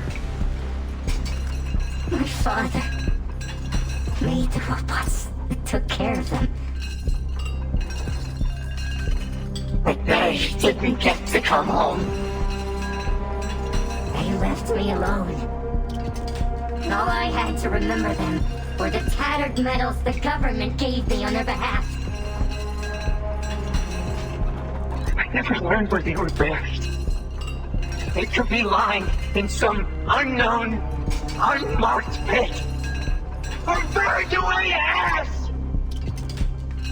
I know all too well how painful it can be to accept your loved one's sacrifice. But we have a responsibility to ensure their deaths were not in vain.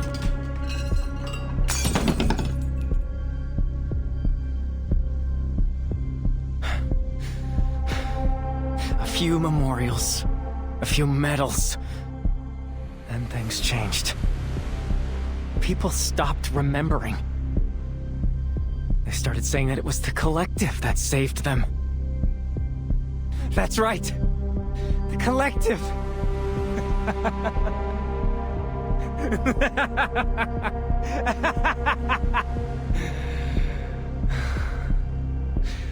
The Collective.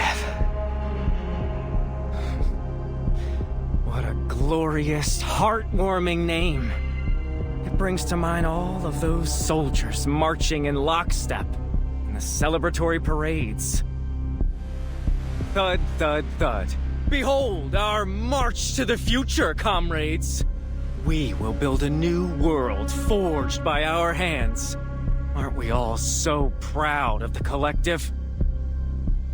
People's heads became filled with these lies. They forgot all that we had gone through. Or maybe they just wanted to forget. Then the monuments changed. Suddenly, they all had his face, his name. There was no room for any others. Names became mere statistics. Mothers and fathers, children, dead and forgotten in their millions. But not him. He was Dr. Sechenov, inventor of polymer, savior of the Soviet Union. Over and over, all the glory, all the praise, everything went to him and his damned polymer.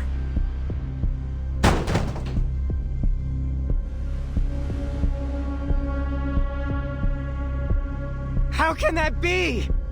Why does he live when they had to die? How can we go blindly into this world he created? Their graves were just stepping stones on his march of progress. Men like Sechenov only look forward to their bright and limitless future.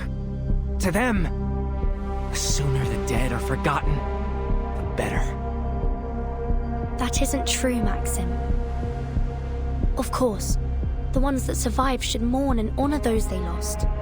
But we also have to move on. Not to forget, but to build again. You let yourself be trapped in the shadow of your loss, but I know your parents wouldn't have wanted that for you. Don't tell me what they think!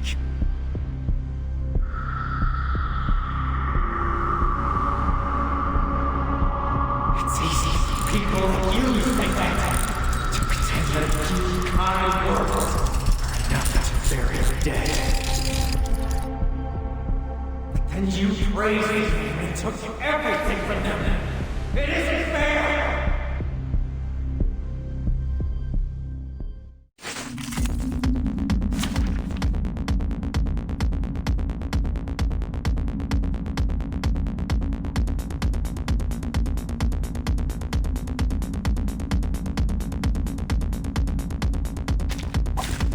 Держись, Алия.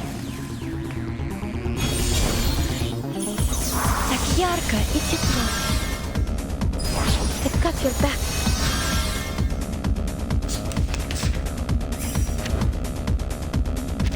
Burton, are you... We're fine. Those... Don't... Magnetic field. Overclock. Magnetic field. The true nature of chaos. Weapon, golden thread.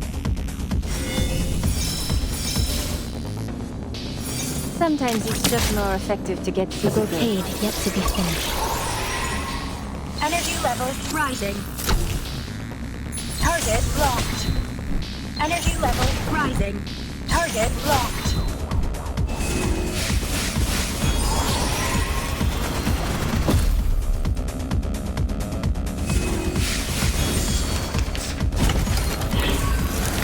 Overestimate your strength. I remember these. Так ярко и тепло. Don't take it on step.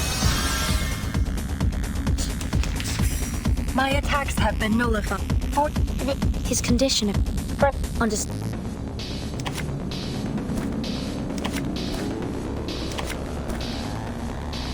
And you... Magnetic... All it takes are some minor changes to the true nature of chaos. Hold your breath.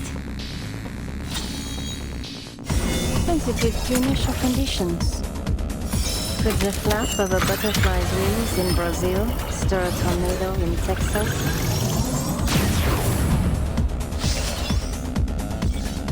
Fun, is it? Так ярко и тепло.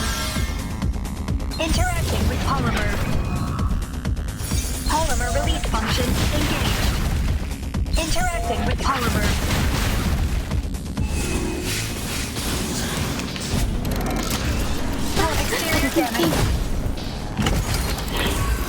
Exterior damage profile updated.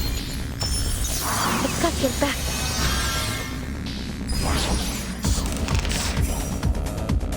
The data's coming faster than we can... Protocols execute.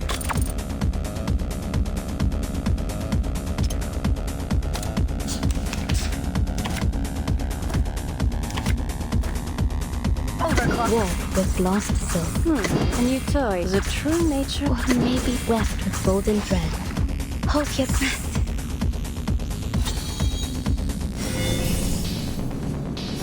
Flutter off from the tree soft Topologically transitive. Sensitive to initial conditions. Don't take it on step.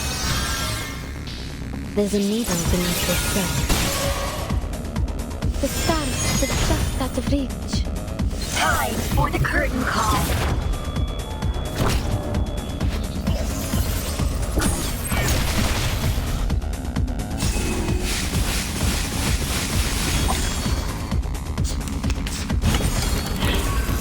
I'll remember this. Так ярко и тепло. I've got your back. Wall with the weft with golden thread. Or maybe wall with lost. All it is are some minor changes to the initial condition. A new toy.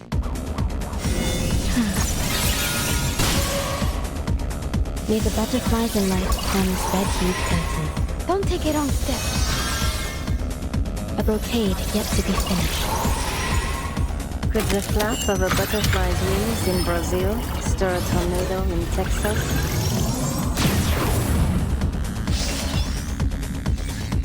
Oh, I do like that look on your face. Repolymerizing. Polymer release function engaged. Repolymerizing.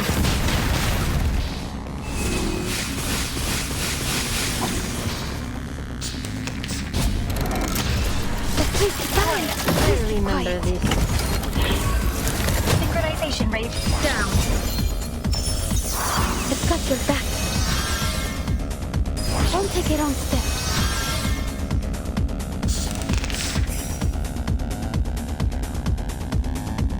Girls, that's the wonderful. The true nature. A new toy. The true nature of chaos. A new toy. Magnetic field. Hold your breath. The true nature of chaos.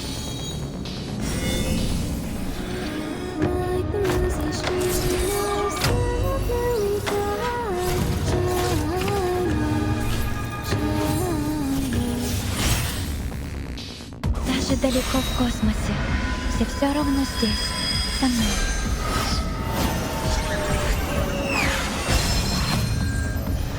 Sometimes it's just more effective to get physical. Oh, I do like that look on your face. Sometimes it's just more effective to get physical. Oh, I do like that look on your face.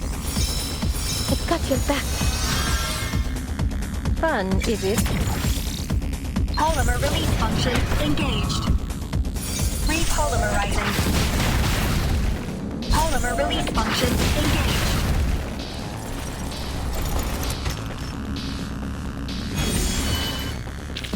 Was I able to take care of everyone?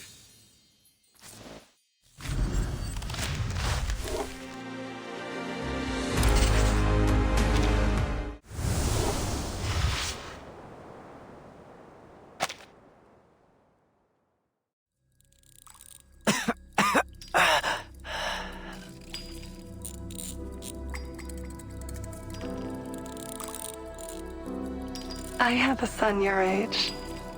Maybe you two can play together when you're feeling better. No, no.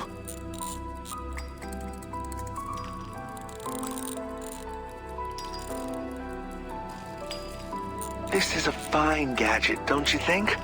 Maybe we should install it in our robot's head. We're so very grateful. Thank you. Thank you for not abandoning us. No!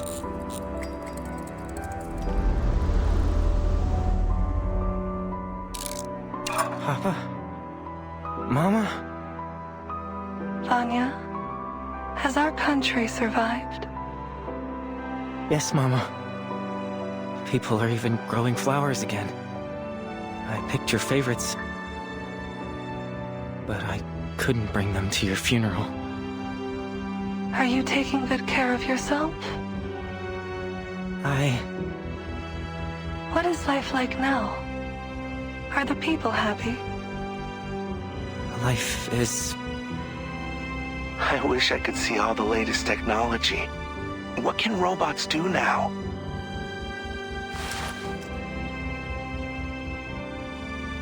It's all so wonderful, Papa. Mama. We stopped the plague, and now we're going to explore the cosmos. And what of you, little Vanya? How have you contributed? Everything has gotten better. I wish you could see. We're just happy to know things are better now. Though, I admit, I am jealous of you. Shouldn't you be angry? They're enjoying this world because of you. But they don't even know your names. They don't know what you gave up for them. What I lost for them. Why should we be angry, son? All that we did was in the hopes that the future would be brighter for our people and for you. The future is yours now, Vanya. All we want is for you to make it a better place. Don't let us down. He won't. I know our little Vanya has grown into a good man.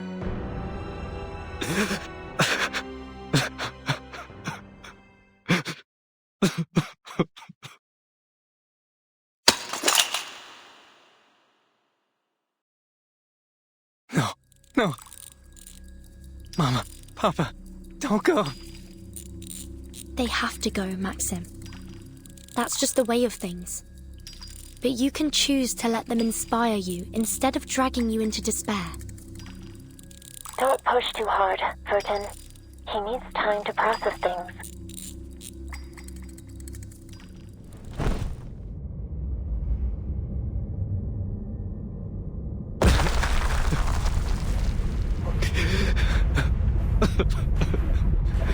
I want to go home.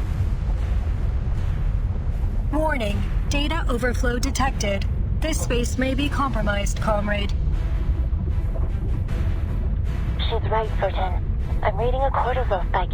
You don't have much time before his brain activity shuts down.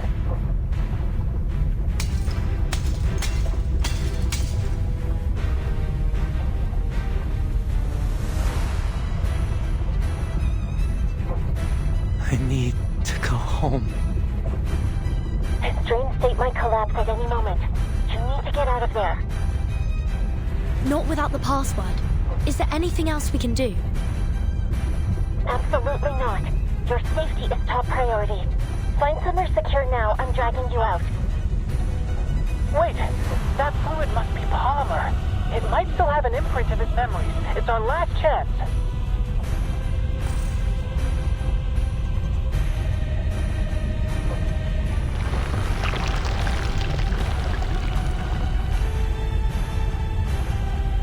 If these are his memories, then where's the password? Did you hear me, Vertin? Get out! Give me more time. I can still find it.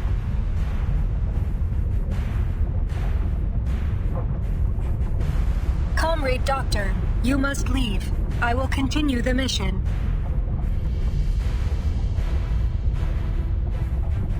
What do you mean? How? My sensors and processing ability are more efficient than yours, comrade. I will have a higher chance of retrieving the password in the time we have left.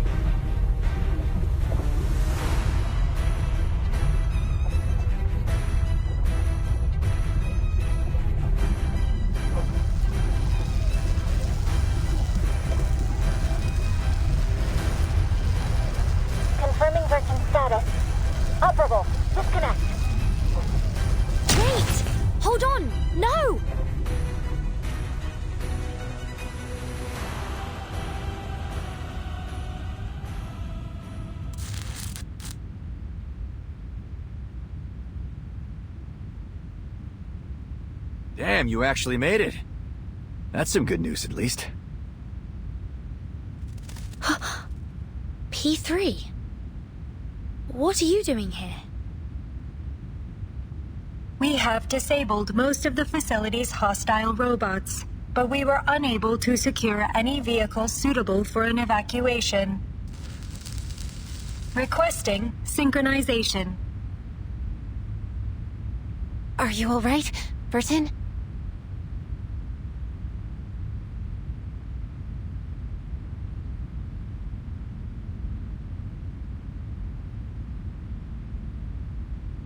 I'm alright, Mesmer. But Left is still inside. Before I got out, she... Synchronization complete.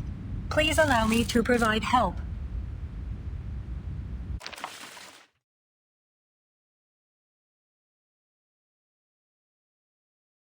Warning.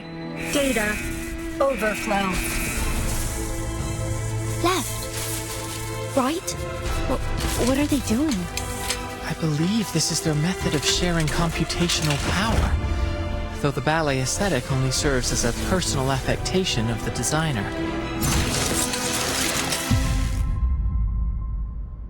Watch out!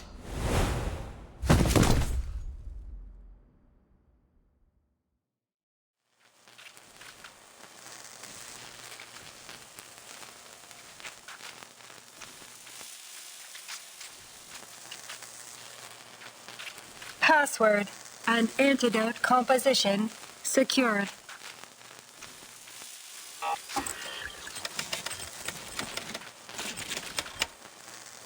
Self-destruct sequence terminated.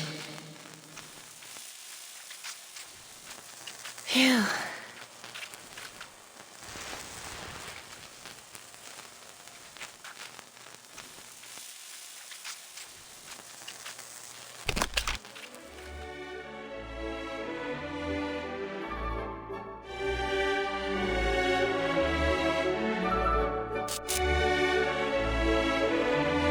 What is it?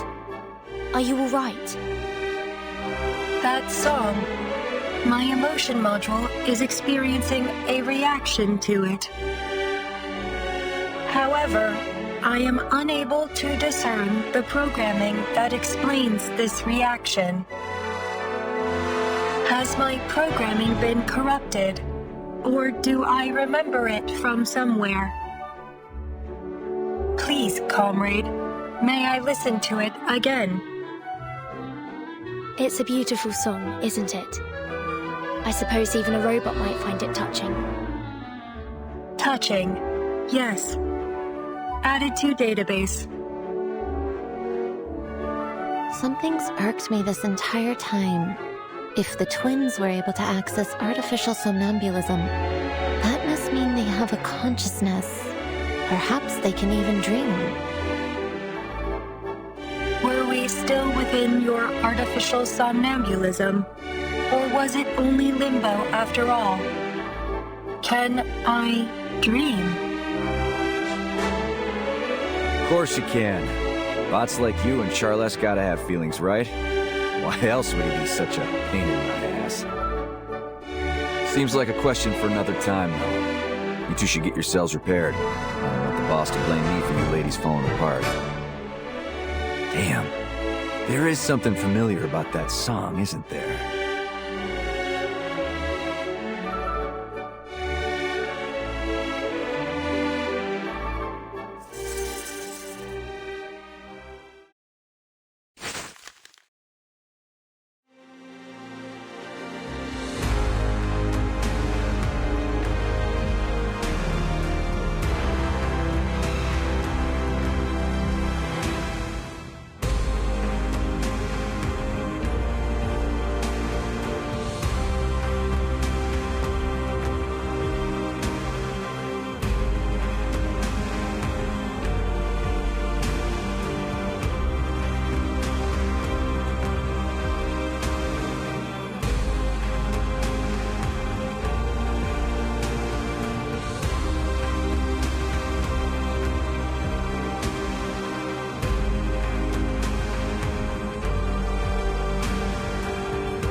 Have all the survivors recovered?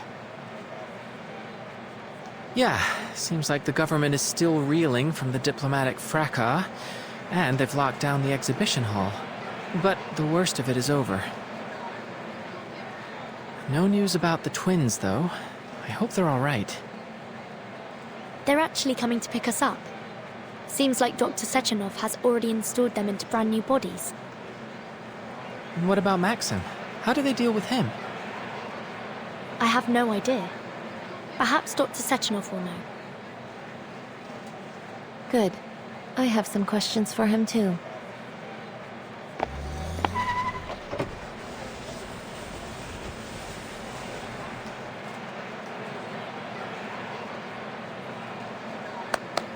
If it isn't our young scientists. What a pleasure to get a chance to see you once again. If only I had time to sit and chat. It's good to see you as well, Dr. Sechenov. I am dreadfully sorry to have dragged you into all this, comrades. Yet I must commend you on your heroic efforts during this crisis. You saved many lives, and for that I am grateful. Would you allow me the honor of shaking your hand?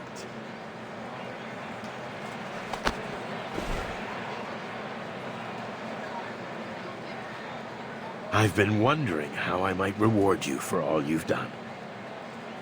I don't suppose you would be interested in studying here in the Soviet Union? I would be more than happy to organize some scholarships and accommodations. You'll have promising careers in the Collective 2.0 project after you graduate. A bright, limitless future awaits. Of course, we're extremely grateful for the offer. Unfortunately, we have to return to our home soon.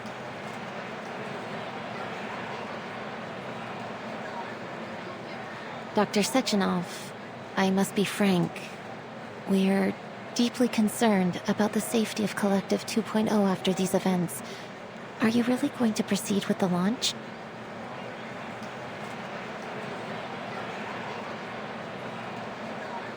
Naturally, this Maxim incident has forced us to look deeply into the security of the network. There are no words to express my regret in not anticipating these possible security issues earlier. But we've analyzed the risks thoroughly. My colleagues are already hard at work closing the system back doors that were used, and we've built in an early warning system to detect similar attempts in the future. I'm entirely confident that these measures will allow Collective 2.0 to launch without any further risk. But we cannot step back from the march of progress. The potential benefits to our people and our nation's development demand we press onwards.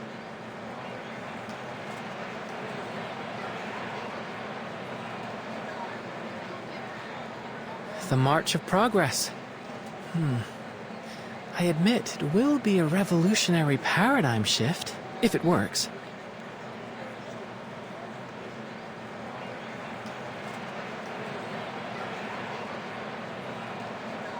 Of course it will. We stand on the threshold of a perfect society. The goal of my life's work, and that of every Soviet scientist.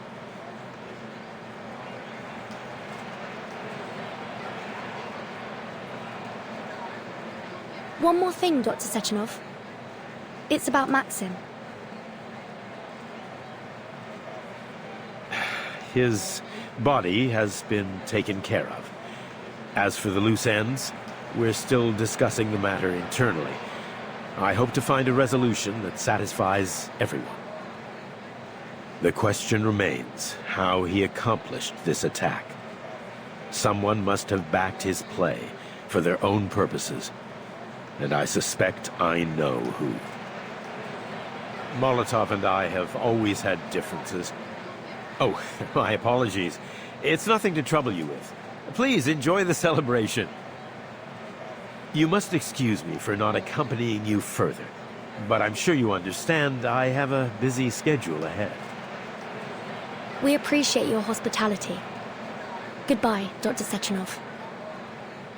Goodbye, young scientists. I look forward to hearing about your future achievements.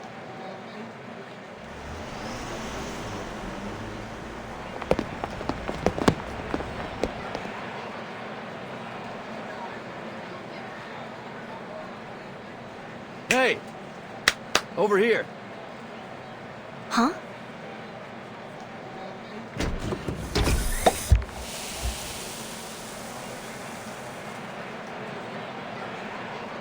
This celebration's not too shabby, honestly. You kids want to have some fun before you head out?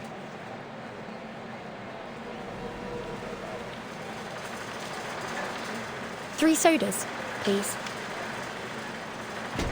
If I've got the memo right, the boss is gonna give a big speech before the launch.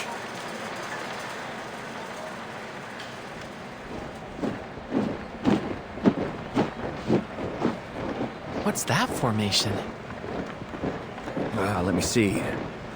The banner says, "Families of Fallen Heroes." In memory of those who sacrificed everything for the Soviet Union.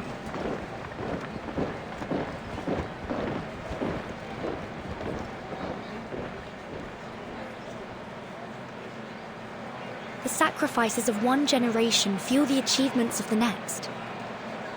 Even if it takes many generations to get there, those dreams may still come true. You gotta put that on a plaque, kid.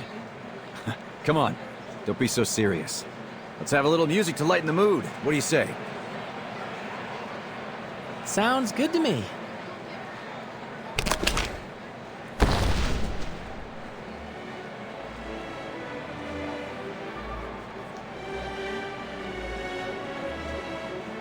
You rigged that up in the hospital?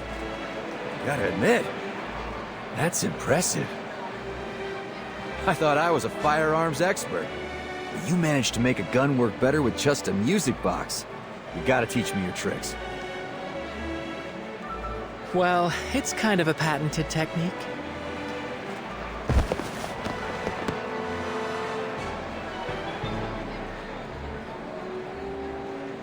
They seem to be getting along well. Typical boys. I still find myself thinking about how Left reacted to this song. I wonder what it means to her. It's a real beauty. Kind of song you might play before you propose to a girl.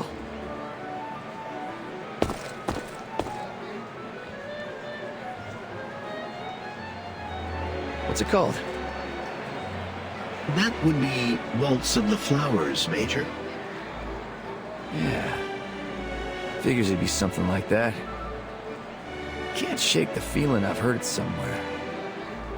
No clue where, though. It is a popular song. I wouldn't be surprised if you had heard it before. Nah, it's more than that. It's sticking to me. Like it meant something to me before I lost my memory. Maybe I really did propose to someone with that song. I can only imagine they chose the song then.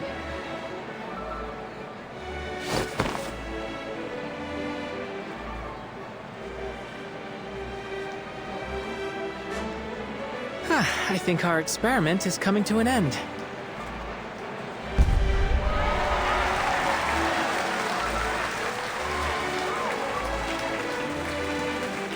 Mama, that's my balloon! Which one? I don't know which one, but where are they going? To the future. Have you decided on a souvenir for Madame Lucy? Well...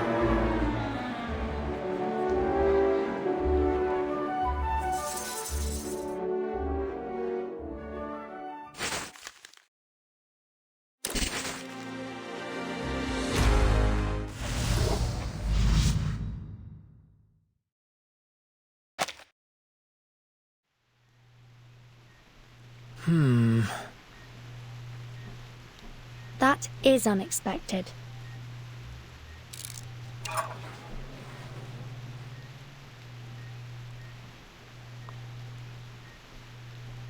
Is this the hydrogen cell that you mentioned? It does have a very unique appearance for a power cell, though I take it that this may be a consequence of the alternate technology involved. No, it's not a power cell. Just a talking pocket watch. What a remarkable outcome. The object changed entirely during the transfer. I guess this is another fascinating aspect of the stage. An unaccounted variable, like the butterfly effect. A hydrogen cell turned into a chirper. The science of that alone is worth studying, don't you think? Indeed. I am immediately curious what effect the stage might have on my own body if I attempted to travel through it. Would my robotic shell change to fit the local culture and technology of the destination just as it did Verton's outfit? Why not give it a try and find out? I can activate it again anytime. It's about time you took a vacation, Madam Lucy. Should you intend to visit again, I will make certain to register you as legal visitors.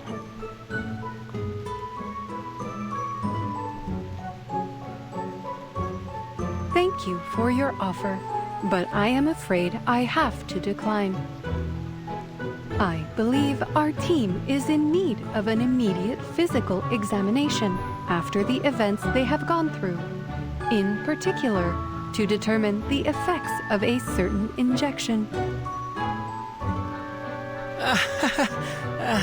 Personally, I'm entirely intrigued by the possibility of keeping this polymer in my bloodstream.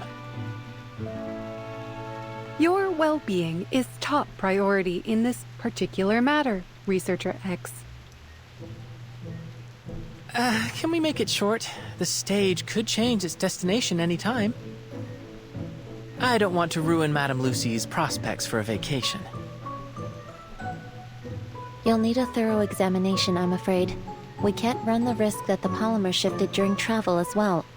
You can tell Lucy all about our findings while you recuperate at the rehab center. Fine. You're the boss. While I am intrigued by the prospect of traveling, the changing destinations of the stage do not follow fixed patterns. I am willing to roll the dice, as you might say. I'll get X to the rehab center and make sure he stays put. Why don't you spend some time here while you can, Madam Lucy?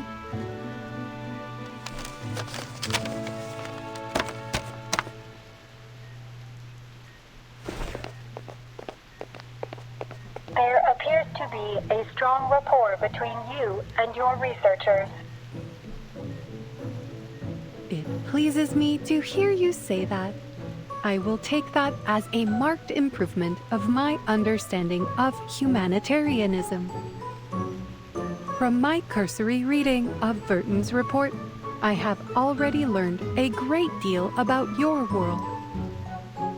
Despite running dozens of simulated scenarios, I still find it hard to pinpoint the divergence between our world's respective technological progression.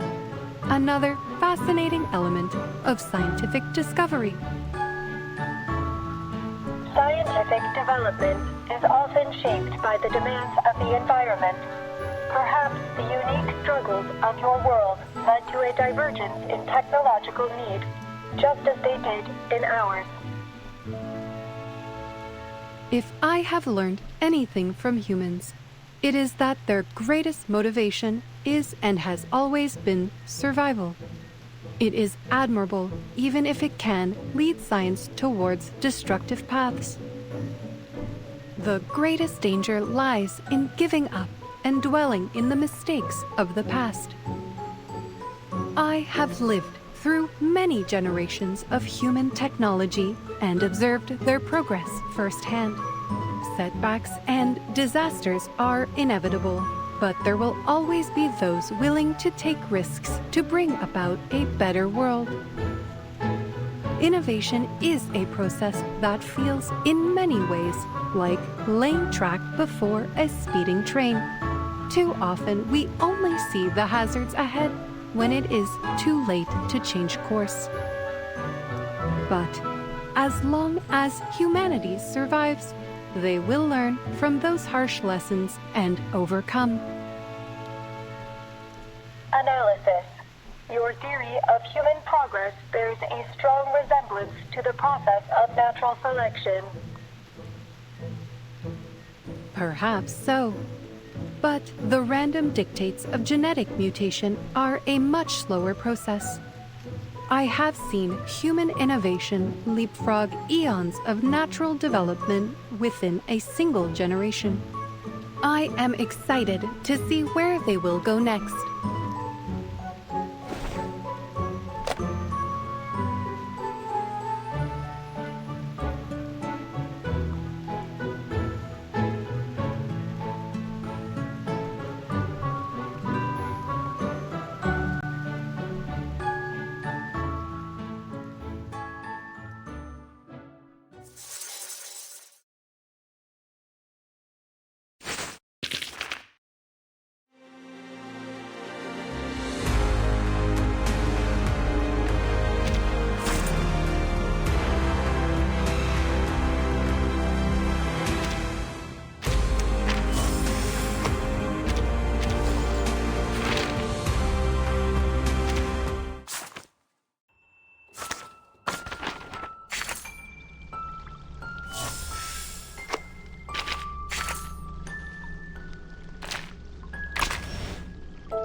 It was a bright, silvery night, the sort where the moon bathed.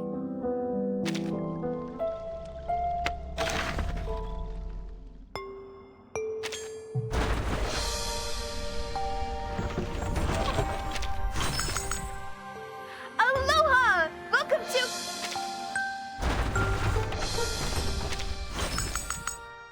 Hello. Could you help me?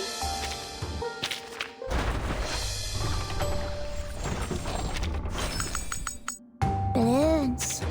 Give me some balloons. Hello. Could you help me?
Держись, Алия. Так ярко и тепло. Так как же так? Ah, the troll. Let me think on it. And that's that. Sensitive to initial conditions. Rise.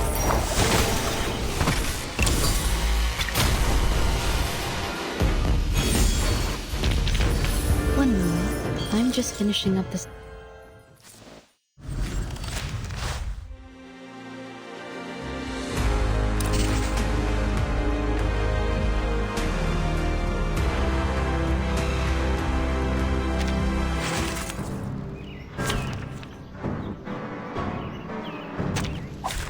Fortunately, my needle hasn't dulled a bit.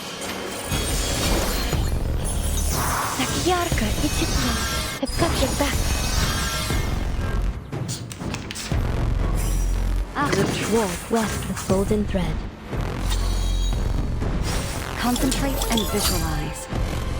Topologically transitive, there's a needle beneath this silk. A brocade yet to be finished.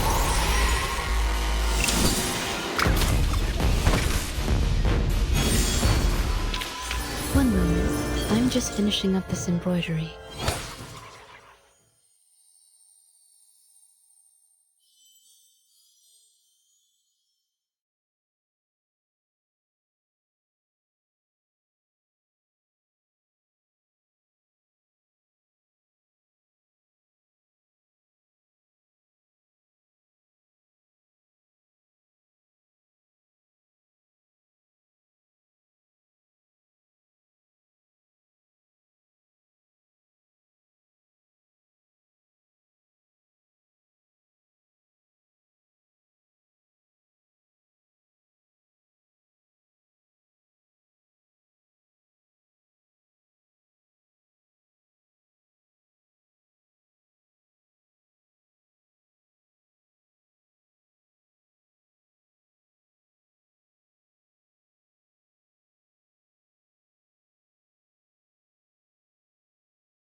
That human-faced bird. Is he a Mianmang? A curious race.